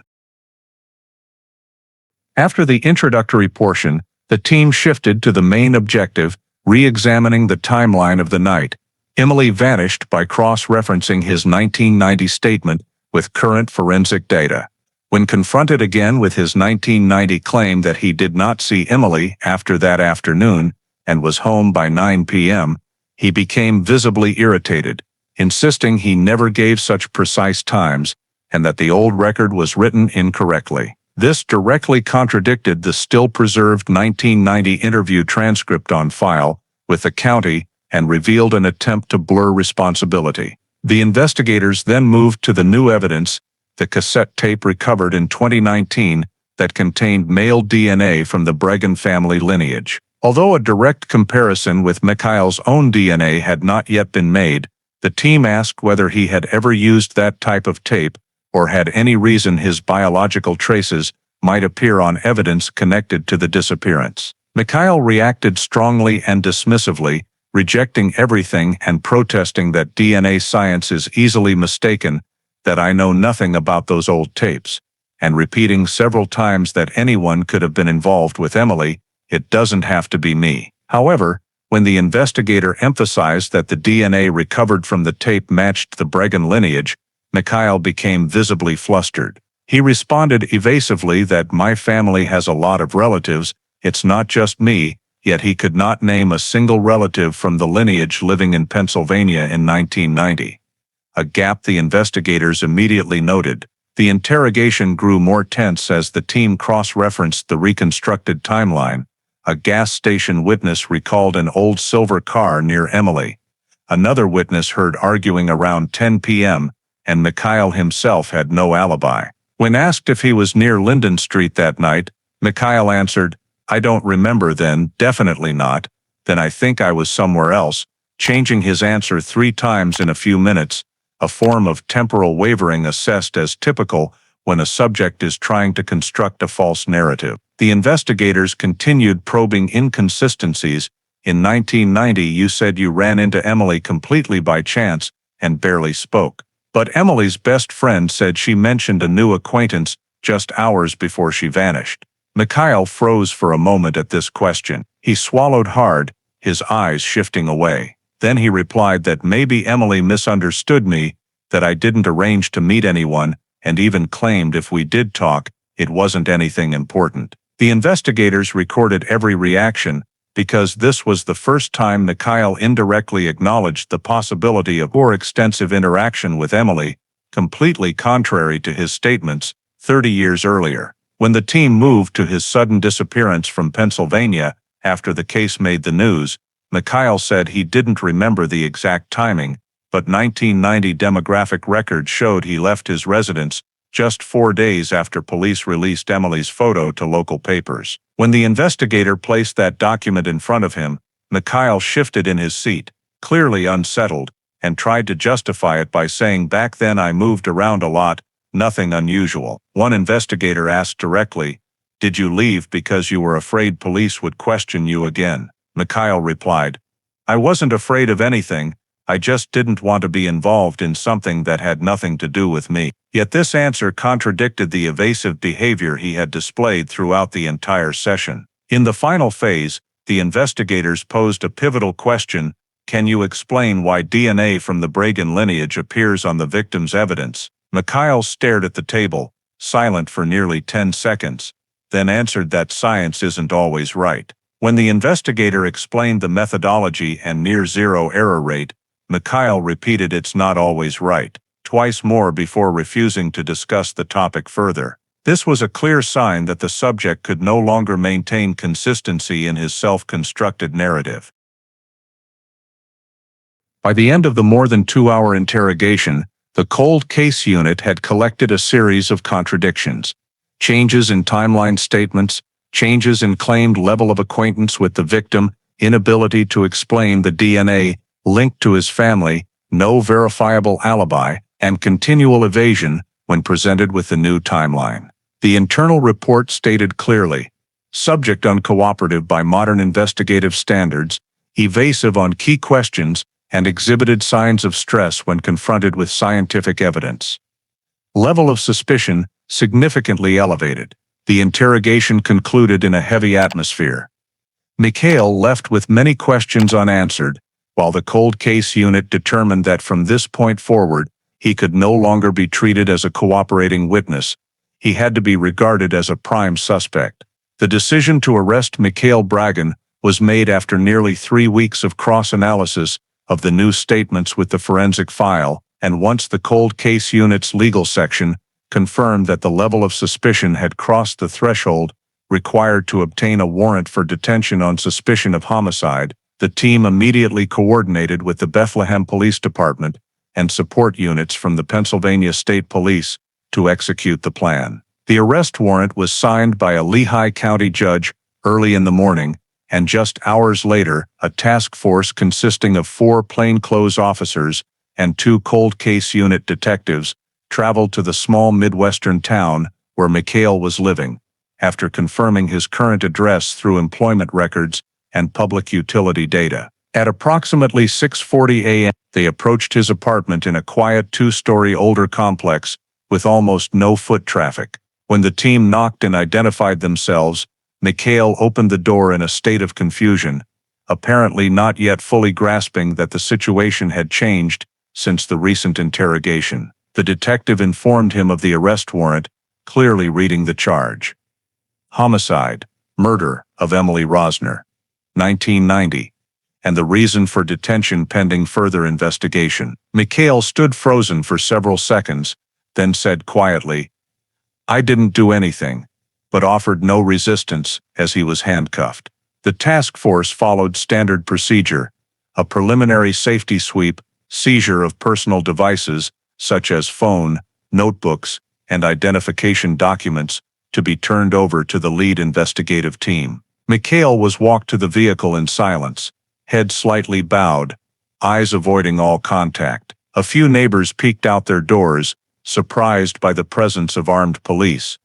But none realized they were witnessing the turning point of a case buried for nearly 3 decades. As the car carrying the suspect left the area, the remaining officers began executing the search warrant on the residence. The entire process was filmed for later analysis. Although no one expected to find 1990-era physical evidence, the cold case unit focused on collecting any documents or items related to Mikhail's travel history, communications, and psychological behavior in the years after leaving Pennsylvania. Meanwhile, Mikhail was transported directly to the Lehigh County Jail under extradition protocol, where he underwent medical screening, booking photos, fingerprinting, and was placed in temporary holding. Investigators carefully observed his demeanor throughout. Mikhail remained silent, did not immediately request counsel, and asked no questions about the charges, noted as emotional response lower than expected for an innocent subject. After formal entry into the system, the cold case unit internally announced that the primary suspect had been taken into custody to prevent flight risk or destruction of evidence. No press release was issued immediately to avoid impacting the expanded investigation. In the post-arrest report, the lead investigator noted that execution of the warrant proceeded smoothly. Subject offered no resistance but showed clear signs of stress when the charge was read. This was regarded as the most significant progress since 1990 and marked the transition of the entire case from scattered suspicion to formal criminal prosecution of a specific individual, bolstered by genealogical DNA, the reconstructed timeline, and continual contradictions in the arrested person's own statements. The Lehigh County Forensic Division began the process of determining Emily Rosner's cause of death immediately after Mikhail Bragan's arrest, using the complete skeletal remains recovered from Trexler Nature Preserve and any preserved tissue samples from the scene. Although the skeleton had undergone nearly 3 decades of natural decomposition, many indicators remained reliable enough to reconstruct the mechanism of death. First, the examiners focused on the cervical bones, particularly the hyoid bone, thyroid cartilage, and connecting joints. Since this area typically retains characteristic traces when the victim has suffered strong impact or ligature strangulation. Results revealed a slight depression fracture on the greater horn of the hyoid, along with microstructural damage at tendon attachment points, consistent with a pulling compressive force applied from the front and slightly angled to the left. These injuries ruled out self-infliction and were inconsistent with simple fall or blunt impact accidents. When compared to archived forensic records from similar deaths, the team determined that the hyoid fracture pattern and micro cracks most closely matched deaths by ligature strangulation using a soft, flexible, elastic material, such as cloth, nylon cord, or cassette tape. The forensic experts then evaluated the wrists, arm bones, and shoulder area for signs of resistance. Minor abrasive micro scratches on the right humerus and upper ribs were deemed consistent with the victim being restrained in a movement-restricted position. This finding became especially significant when compared to the 2 cassette tapes recovered, one in 1990 and one at the 2019 recovery site. Although the second tape had deteriorated, the plastic ribbon still retained some twist pattern characteristic of having been pulled taut before snapping. When the lab tested the feasibility of the tape being used as the murder weapon, they conducted simulations on bone analogs using the same type of cassette tape common in 1990. Results showed that steady, continuous pulling for only 10 to 20 seconds would tighten the tape enough to produce the exact type of hyoid fracture observed on Emily's remains. Additionally, the faint trails on the surface of the cervical bones, though faded by time, exhibited gentle curvature matching the compression profile of a flat, soft object rather than a rigid one with a narrow contact surface. The forensic report summarized, the injury pattern is inconsistent with direct manual strangulation and does not match metal wire or coarse rope. The curvature closely matches the width of cassette tape when stretched taut. After completing the mechanism analysis, the team estimated time of death based on bone decomposition stage, soil conditions at the recovery site, and environmental factors at Trexler Nature Preserve. Taphonomic modeling was used to reconstruct the progression from death to skeletal exposure in the wild. Calculations placed death between late October and early November 1990, strikingly consistent with the period Emily was reported missing. This match played a crucial role in eliminating alternative theories, such as the victim disappearing and dying months later, or being moved to the site from elsewhere. Moreover, the scene showed no evidence of burial or unusual animal scavenging prior to natural decomposition, strengthening the hypothesis that the perpetrator abandoned the body in the remote section of the preserve during or immediately after the night Emily vanished. When the forensic model, timing data, and physical evidence were combined, the cold case unit concluded that Emily Rosner's death resulted from ligature strangulation using a long, soft, flexible object, and the item most consistent with the marks was cassette tape. Matching the two tapes tied to the case, one found in 1990 and one at the 2019 remains site.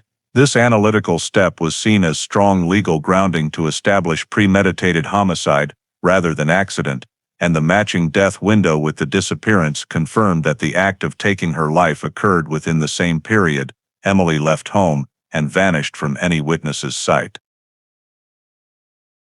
The final forensic determination entered into the file. Cause of death, homicide. By ligature strangulation. Most consistent implement, soft strip-like object, highly likely cassette magnetic tape. With this conclusion, the entire chain of forensic evidence formed a consistent mechanism of death that aligned with the disappearance timeframe and reinforced findings throughout the investigation. Building on that foundation, the cold case unit moved to the next critical step, fully reconstructing the events of the night of October 26, 1990, by aligning three key datasets: forensic evidence from the remains and items, the final timeline of Emily's movements rebuilt from 2019 witness statements, and Mikhail Bragan's most recent statements from the recent interrogation. From the point Emily left the Bethlehem Area Public Library around 8:45 p.m., investigators determined her walk to the Sunoco station on Union Boulevard was entirely reasonable and matched the timing described by the gas station witness, who recalled seeing her standing alone near the beverage area. She left that location between approximately 9:15 and 9:20 p.m., consistent with a route toward the Linden Street bridge, also the area where her jacket was recovered in 1990. At that moment, the re-emerged 2019 witness memory of an old silver sedan became pivotal, because the vehicle characteristics matched the car Mikhail owned at the time, according to tax and employment records. When this detail was placed alongside Mikhail's statements, the team noted a significant contradiction. He had claimed he never left home after 9 p.m. Yet a vehicle with nearly identical features appeared exactly where Emily was. This contradiction was deemed highly damaging to the suspect, especially combined with his inability to provide a specific alibi for the 9:10 p.m. window. Next, the investigators incorporated the report of an argument heard around 10 p.m. near the foot of the Linden Street bridge. In 1990, this detail was not given weight, but the forensic evidence showed the strangulation occurred within that time frame. The injuries to the hyoid and thyroid cartilage proved the victim was subjected to strong force by a soft strip-like object, very similar to the cassette tape found near the 2019 remains. When all data were assembled, the timing of the confrontation aligned perfectly with the final approach to the victim. The cold case unit also re-examined statements from Emily's friends in which she had mentioned a new acquaintance. This information had been overlooked earlier, but now gained importance when matched against Mikhail's deliberate minimization of their relationship in the latest interrogation. Comparing his old and new statements side by side, investigators noted, subject tends to downplay degree of contact when faced with evidence, but inadvertently reveals signs of deeper interaction with the victim. This is a common behavioral pattern among suspects attempting to conceal a connection to the victim in long-dormant cases. Next came the data point of McHale's abrupt departure from Pennsylvania, just days after Emily's disappearance hit the press. The cold case unit incorporated this event into the behavioral interpretation model and concluded that the probability he left intentionally to avoid further questioning was high. Comparing it to similar cases nationwide, investigators recognized the flight from residence immediately following the crime pattern as a major risk factor, especially when the individual maintained no stable social or employment ties at the new location, which matched McHale's vague movement history in subsequent years. After completing the qualitative layers, the forensic team reconstructed the death mechanism. The victim was approached. An argument or struggle ensued. She was restrained from behind or the left side, and the perpetrator used cassette tape wrapped around the neck to strangle her. This method matched the observed injuries and degree of hyoid fracture. Moreover, cassette tapes were common car items and could be grabbed impulsively. When this was placed alongside the fact that McHale owned an older car that typically contained cassettes for music, per 1990 roommate statements, the connection grew tighter. The cold case unit then ran the composite timeline model. Emily leaves, libraries, arrives at gas station, departs station 9:15. 9:20 encounters, suspect vehicle within 300 meter, argument at 10 p.m. Death, at the same time body transported to Trexler Nature Preserve that same night. Forensic data showed the remains site exhibited no later relocation, consistent with the perpetrator wanting to dispose of the body quickly before dawn. When cross-referenced with McHale's profile, the model became even more plausible. He had worked in areas near Trexler in 1990, had transportation, and fled Pennsylvania right after the body was not found. The team stated clearly in the report, no element of the reconstructed timeline contradicts the possibility that the perpetrator was McHale Bragin. On the contrary, every critical node aligns with his presence or behavior. The cold case unit's final conclusion read, the events of that 1990 night, based on forensics, timeline statements, and suspect behavior, form a unified logical chain in which McHale is the only individual with opportunity, motive to conceal, and direct physical linkage to the murder weapon. Once the criminal mechanism had been established, the cold case unit shifted to an in-depth analysis of the social, psychological, and environmental factors in 1990 to explain why the criminal act might have formed, particularly in the context of Emily Rosner being a transgender teenager living in Pennsylvania during a period still marked by heavy prejudice. Emily's family, who had kept many of her records and letters, provided investigators with a critical chain of data about the issues she had faced. Teasing at school, distancing by some community members, and the time she came home deeply upset after strangers hurled insults at her on the street. This report was cross-referenced with documented social conditions from 1988-1990, which showed that discrimination against transgender and LGBTQ people in general remained widespread in many parts of Pennsylvania, especially in traditional working-class communities, the very environment from which McHale Bragin came. When investigators reviewed McHale's background records from Beth's Steel Factory and the neighborhood where he lived, they uncovered ancillary statements from former co-workers who described him as holding conservative views, uncomfortable with people who were different, and having made homophobic remarks during breaks. These descriptions were not direct evidence, but when incorporated into a socio-psychological analysis, they helped shape the suspect's cognitive environment at the time of the crime. Emily's family also confirmed that she had once mentioned a young man who was uncomfortable upon learning she was transgender, a description that aligned strikingly with the attitude McHale displayed during his 2019 interrogation, when he reacted strongly and repeatedly dodged questions about whether he knew Emily was transgender. The similarity between his current attitude and Emily's account before her disappearance led the investigative team to assess this as a significant social link that could connect to the motive for the crime. The cold case unit continued digging through an extended interview with Emily's older sister, who had kept her teenage diary. In it, Emily described feeling watched and judged whenever she entered public spaces, especially by strange men who appeared uncomfortable. Her sister provided additional information that about 2 weeks before she vanished, Emily had spoken of an uncomfortable encounter with a young man who worked near Union Boulevard and who reacted negatively upon learning she was transgender. This information was not sufficient to identify the individual, but when placed in the investigative context, it matched remarkably well with the timing and location Mikhail Bragin regularly passed through on his way home from work. The investigative team noted that there were no indications Emily had personal or financial conflicts with anyone, nor did any family member or friend report issues that would put her at risk of self-harm. That ruled out the possibilities typically considered in the early stages of long-term missing person cases. Instead, the entire body of psychosocial data began converging on a distinctive pattern. The victim belonged to a socially vulnerable group and had faced discrimination.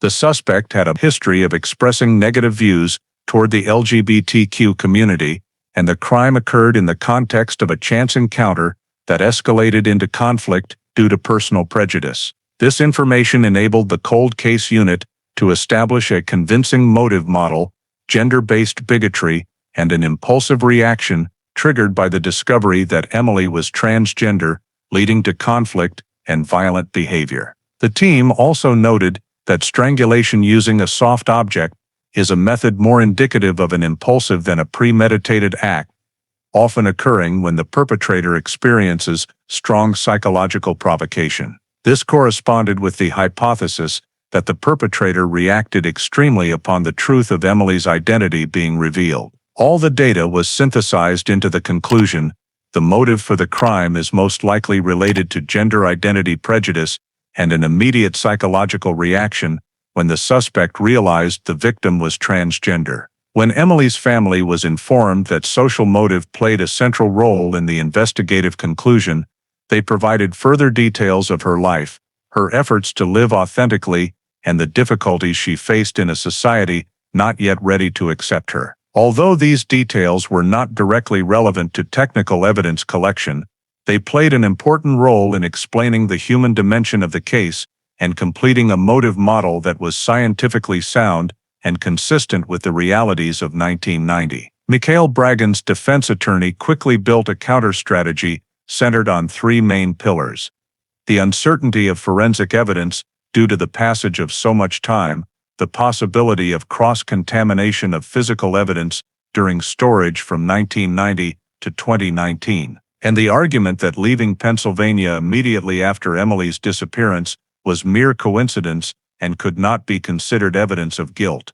They emphasized that the cassette tape found near the remains had deteriorated, that an unbroken chain of custody could no longer be guaranteed, and that the male DNA profile could belong to any member of the Bragin family, not necessarily Mikhail. The defense also challenged the 2019 witness statements, arguing that memories after nearly 3 decades were no longer reliable and could easily be influenced by media coverage or by the suggestive way police reapproached witnesses. They contended that relying on a silver-colored older car was far too vague, and that the cause of death mechanism involving the cassette tape was based on simulation rather than intact physical evidence, proving the tape was used exactly as the forensics team assumed. The second major defense argument was that Mikhail had no prior criminal record, no history of violence, and had never been documented as dangerous in the 30 years following 1990. Counsel asserted that his life record showed relative stability.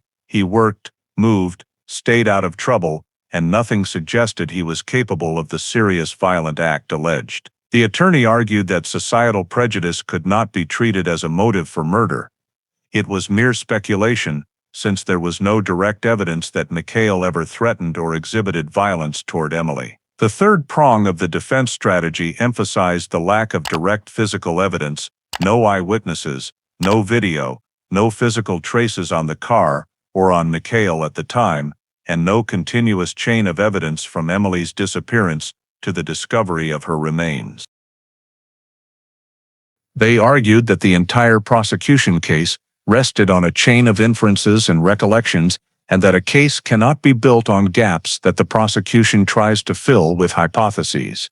However, the prosecution swiftly analyzed and rebutted each point. First, they clarified that the forensics did not rely on soft evidence, but on the victim's actual cervical bones, the microstructural fractures and indentations of which could not be cross-contaminated, altered by time, or caused by animals or natural decomposition. Every injury was fully consistent with strangulation, using a soft, flat, flexible strip, perfectly matching the type of cassette tape common in McHale's car at the time. The prosecution also pointed out that the two tapes, one from 1990 and one from 2019, were of the same rare production batch, something highly unlikely to be random coincidence. Regarding genetic genealogy DNA, the prosecution explained that the method is not used to identify the perpetrator directly, but to narrow the suspect pool. Of the entire traced Bragin lineage,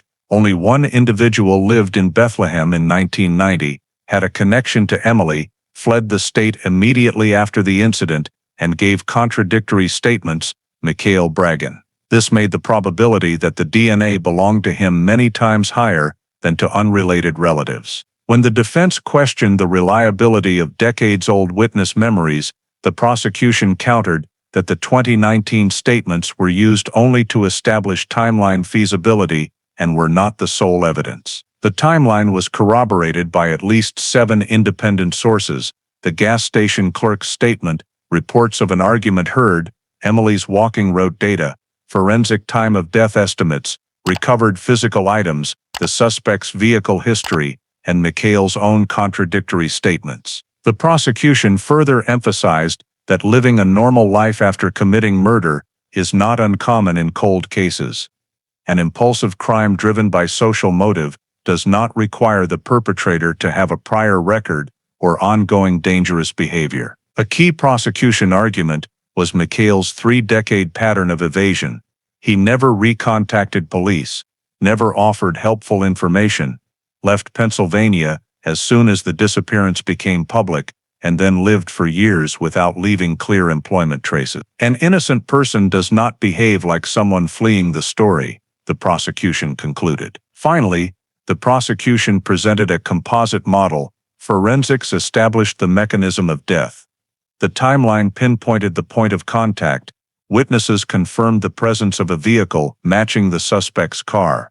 Genetic genealogy narrowed the suspect to a single individual, and Mikhail's statements were contradictory at every critical point. The prosecution concluded that the evidence was not a chain of hypotheses, but a mutually reinforcing body of proof, forming a single logical structure that pointed unmistakably to the perpetrator. At Mikhail Bragin's trial, the prosecution opened its core evidence presentation with the DNA analysis chain, laying the biological foundation for everything related to the cassette tape recovered at the 2019 scene. They called to the stand the Pennsylvania State Lab's genetic analysis expert, who explained the process of extracting DNA from the deteriorated tape surface, stressing that although the sample was severely degraded after nearly 3 decades, the STR marker segments were still sufficient to determine gender and partial genetic characteristics of the person who had handled it. This male DNA profile was projected for the jury in comparative tables, showing clear genetic similarity to several individuals in the Bragin family who appeared in genealogy databases. The prosecution then moved to the testimony of the genealogist, who walked through the process of tracing from partial DNA data to a complete family tree. By cross-referencing hundreds of distant DNA samples in commercial databases, they narrowed the pool to a small Bragin branch, then used civil records, immigration documents, and residency data to identify who was present in the Bethlehem area in 1990. On that list, only one person met every criterion of time, place, and opportunity to interact with the victim: Mikhail Bragin. The prosecution stressed that genealogy was not used to identify the killer by DNA, but to eliminate everyone who could not possibly be the killer, thereby reducing the suspect pool to a single individual.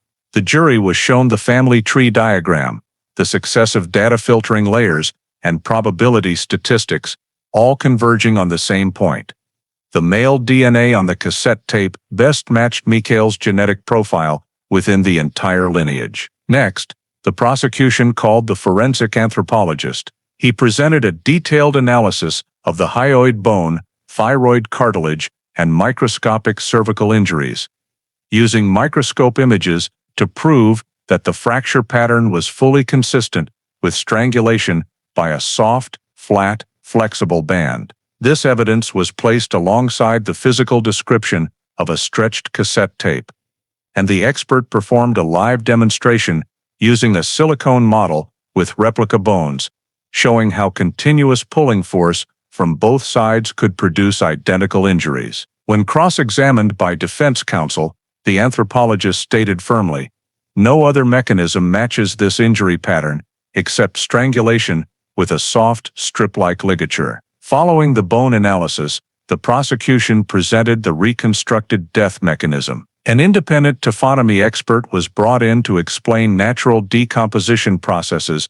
at Trexler Nature Preserve, proving that the victim's time of death aligned perfectly with the night she disappeared. He illustrated this with decomposition timelines, soil conditions, temperature data, and wildlife impact levels, confirming that the body was not moved for many days and was abandoned almost immediately after death. From there, the prosecution reassembled the entire sequence of events into a crime model: approach, confrontation, strangulation, transport of the body, abandonment in a remote location. The model was displayed via 3D graphics based on real 1990 spatial data and the 2019 recovery site. After establishing forensics and DNA, the prosecution moved to behavioral movement evidence. Maps showed Emily's walking route, the gas station, the Linden Street bridge area, and Trexler Preserve, all overlaid with witness information,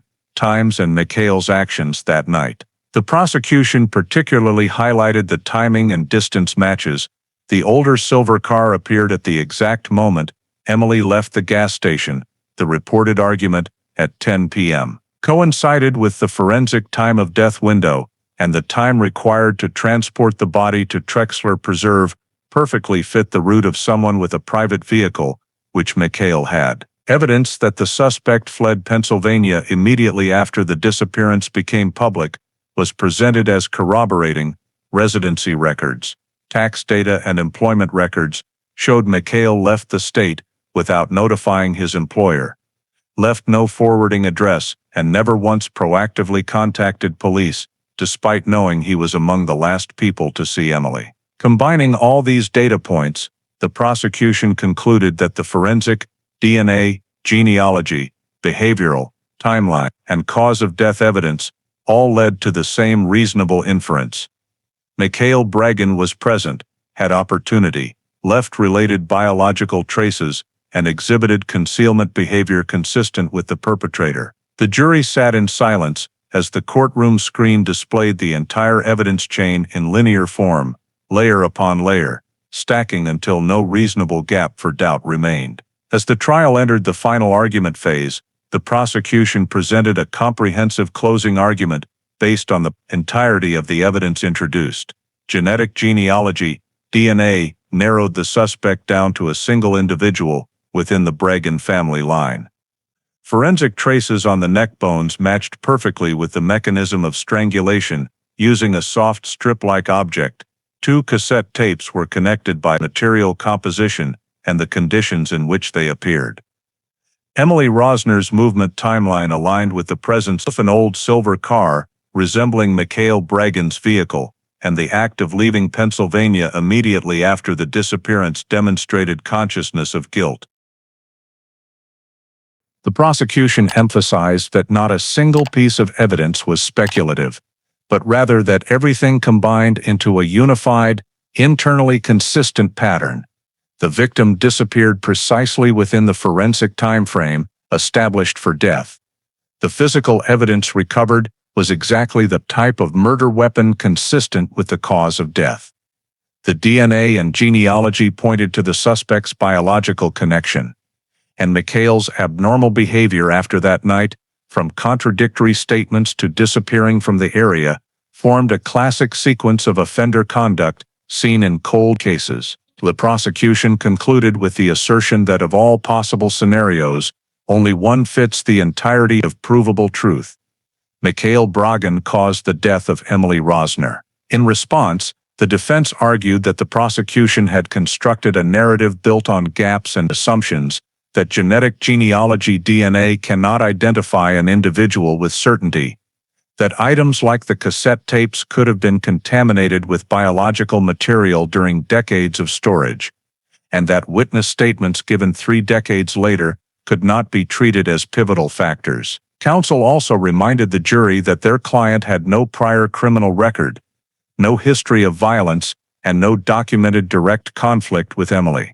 They sought to undermine the jury's certainty by stressing that reasonable doubt still existed, that no one witnessed the incident, there were no fresh fingerprints on the evidence, and forensics only described possibilities, not certainties. However, the defense was constrained by its inability to offer a plausible explanation for Mikhail's sudden disappearance from Pennsylvania at the exact moment the case broke, as well as the changes in his statements across interviews. When both sides completed their closing arguments, the jury was instructed to retire to the deliberation room. Over many hours of discussion, they reviewed each category of evidence: DNA, forensics, timeline, behavior, physical items and statements. Some members initially expressed caution due to the absence of direct evidence, but gradually, as they reassembled the pieces like a puzzle, they saw every line of evidence converging on a single conclusion. Questions arose.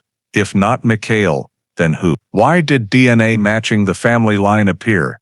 Why did the murder weapon match items connected to him? Why did he leave right after the case surfaced? Each time a question was raised, the jurors rejected alternative possibilities due to lack of supporting evidence. Deliberations continued until every juror, one by one, delivered their final assessment based on the beyond a reasonable doubt standard the judge had emphasized. And when the entire room agreed that the prosecution's evidentiary model left no reasonable gap, they returned to the courtroom, ready to announce the verdict. When the jury re-entered the courtroom, the atmosphere thickened with tense silence.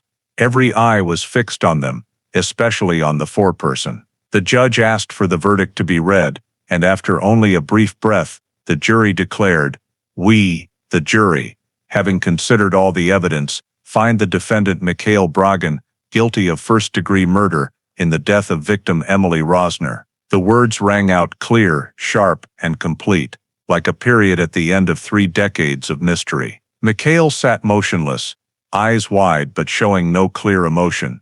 Only his hands clenched very slightly, a small reaction that did not escape the notice of the investigators seated behind him. The judge proceeded with sentencing, listing the legal grounds accompanying the criminal conviction: consistent forensics, genetic genealogy, narrowing the suspect to the defendant alone, a timeline that perfectly matched the behavior described by the prosecution, and the series of contradictions in Mikhail's statements regarded as indicators of guilty knowledge. After reiterating the gravity of the act, taking the life of a vulnerable teenager, and abandoning the body in a remote area to conceal the crime, the judge sentenced Mikhail Bragin to life imprisonment without the possibility of parole, in accordance with Pennsylvania criminal law for first-degree murder, in a case involving social motive factors and prolonged concealment.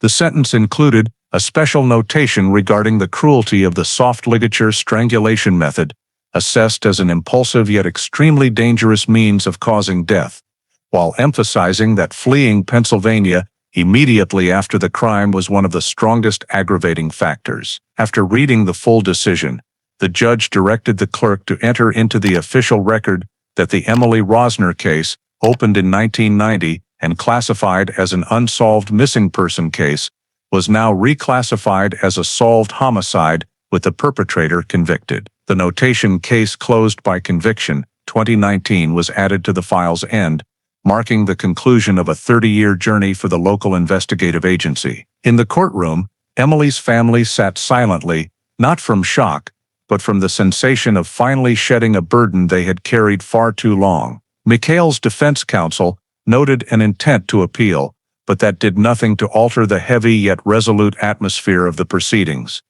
The judge acknowledged it, then declared the trial concluded. The defendant was led from the courtroom in silence, his steps slow but unresisting, in stark contrast to 3 decades of denial and evasion. And with that, the sentence was pronounced, closing the criminal chapter of the case within the justice system, and putting an end to every question that had lingered from 1990 until now. News of the verdict for Mikhail Bragin quickly spread beyond the courtroom, triggering widespread reaction throughout the Bethlehem community and the entire Lehigh Valley region, where Emily Rosner's disappearance had been a haunting obsession for 3 decades. Residents, especially those who lived in the area during the 1990s, expressed relief that the case was finally resolved, yet simultaneously grappled with the question, how could a young transgender girl vanish for so many years without answers? Community organizations, transgender and LGBTQ+ advocacy groups, and social justice activists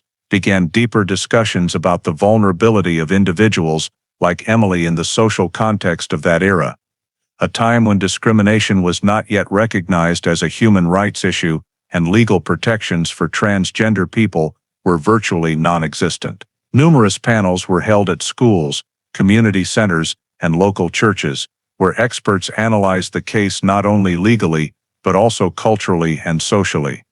The isolation people like Emily might have felt, the lack of trust in law enforcement at the time, and the broader question of community responsibility when marginalized voices are ignored. Emily's family, though exhausted after years of waiting, appeared at some events to share her story, stressing that justice is not only about convicting the perpetrator, but also about ensuring no one else is left in the shadows, as Emily once was. Alongside support, the verdict also sparked opposing debates about the use of genetic genealogy in criminal investigation. Some residents worried that overly broad application could infringe on privacy rights, while the majority viewed it as a groundbreaking tool that solved decades-old cases. Law enforcement seized the opportunity to clarify that genealogy methods are used only to narrow suspect pools, not to prove guilt, and only with consent from genetic data platforms. At the same time, broader conversations about personal safety,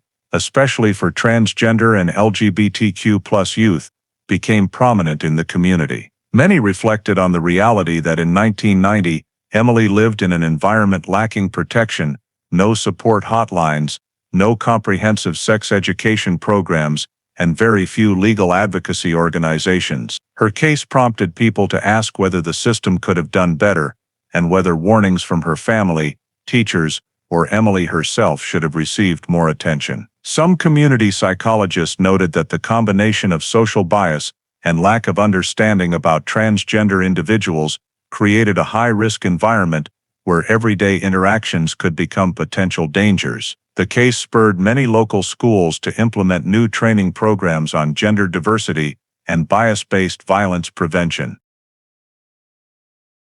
The verdict also caused many older residents to reflect on what happened in the 1990s, a time when discrimination against gender nonconforming people was often downplayed or avoided. Some admitted that for years they had not treated Emily's disappearance with the seriousness it deserved, believing she had simply run away, as was the common assumption back then. This triggered internal community discussions about collective responsibility to protect the vulnerable. On a broader level, many journalists and legal experts viewed the verdict as a prime example of change within the justice system.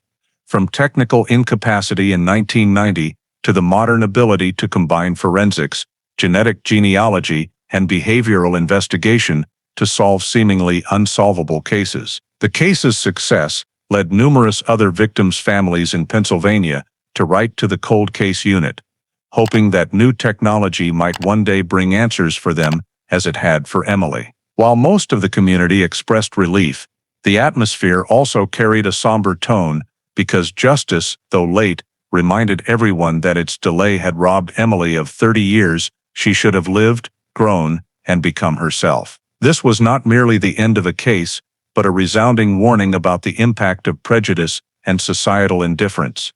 A reminder that the tragedy that befell Emily Rosner was not inevitable but preventable, if the community had seen and protected her in time. When the sentence against Mikhail Bragin became final, the cold case unit completed the last step of a nearly 30-year journey, closing the Emily Rosner case file. In the final report, investigators noted that reclassifying the case from missing person to solved homicide closed a complex legal cycle, while simultaneously opening a process of examining the shortcomings of 1990 to understand why justice arrived so late. An internal review revealed that the original investigative team faced numerous limitations: primitive forensic equipment, no DNA technology, no surveillance databases or traffic cameras, and invisible societal bias that caused important investigative leads, particularly the possibility that Emily, a transgender teenager, had become a target of violence, to be undervalued.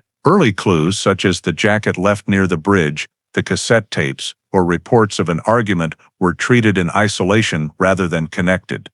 The lack of terrain analysis limited the search area, missing Trexler Nature Preserve, where the remains were eventually found. The file also pointed out that Mikhail's contradictory statements were not scrutinized to modern standards, and his sudden departure from Pennsylvania was treated as a mere footnote rather than a red flag. All of these factors contributed to a nearly 30-year gap. In the final evaluation, the cold case unit highlighted 3 critical lessons for criminal investigation. First, missing person cases involving vulnerable teenagers must never be minimized. Ignoring social factors, such as gender-based discrimination, can lead to mischaracterizing the incident from the start. Second, even small and seemingly insignificant evidence, like cassette tapes, must be preserved and considered part of the whole. 30 years later, that very evidence became the bridge to solving the case. Third, an investigation must always proceed by exclusion rather than assumption. Every inconsistency, every unusual behavior, such as Mikhail's deliberate avoidance or departure, must be treated as a signal requiring further scrutiny rather than set aside. When the file was stamped closed by conviction, 2019, the investigators included a short passage acknowledging that technology can change the outcome of a case, but persistence, objectivity, and the willingness to revisit past mistakes matter more. On the final page, the cold case unit leader wrote, "If in 1990 we had possessed the tools and awareness we have today, Emily would not have had to wait 3 decades to be named before justice." And with that, the Emily Rosner file was archived, no longer among the unsolved, but among the cases that finally found light. The story of the Emily Rosner case, spanning from 1990 until its resolution in 2019, reflects many issues that remain present in American society today: the vulnerability of LGBTQ+ individuals, the past limitations of the justice system, and the importance of listening to small but critical signals within communities. Emily, a transgender teenager in an era when prejudice was widespread, was viewed through a lens of suspicion rather than protection, causing 1990 police to downplay the risk that she had been attacked. Initial file details overlooked criminal possibilities simply because there were no clear signs, and the argument heard and jacket left behind were deemed unrelated, reminding us that in today's world, ignoring small signals can cause us to miss opportunities for timely intervention. The mix of community indifference and invisible bias turned Emily into a victim no one fully saw. At the same time, the story underscores the value of scientific and technological progress, DNA, genealogy, modern forensics, as proof that American society can correct past mistakes if it remains persistent and open to innovation. But the most important lesson lies not in laboratories, but in how we treat one another. When Emily's family provided records of her isolation, when witnesses recalled the silver car after nearly 30 years, when the community finally realized their silence had left Emily unprotected, all of this shows that justice is not solely the responsibility of police or courts, but begins with the choice each person in a community makes about whose side to stand on. Therefore, the advice for us today is pay attention to those around you, especially the vulnerable. Listen when someone says they are afraid, and speak up when you see something wrong. Sometimes, the attention of just one person can change the entire outcome of a story. Thank you for following the journey to find justice for Emily Rosner. If this story touched you, please subscribe to the channel to join us for future cases. See you in the next video, where we continue to illuminate truths that were once forgotten.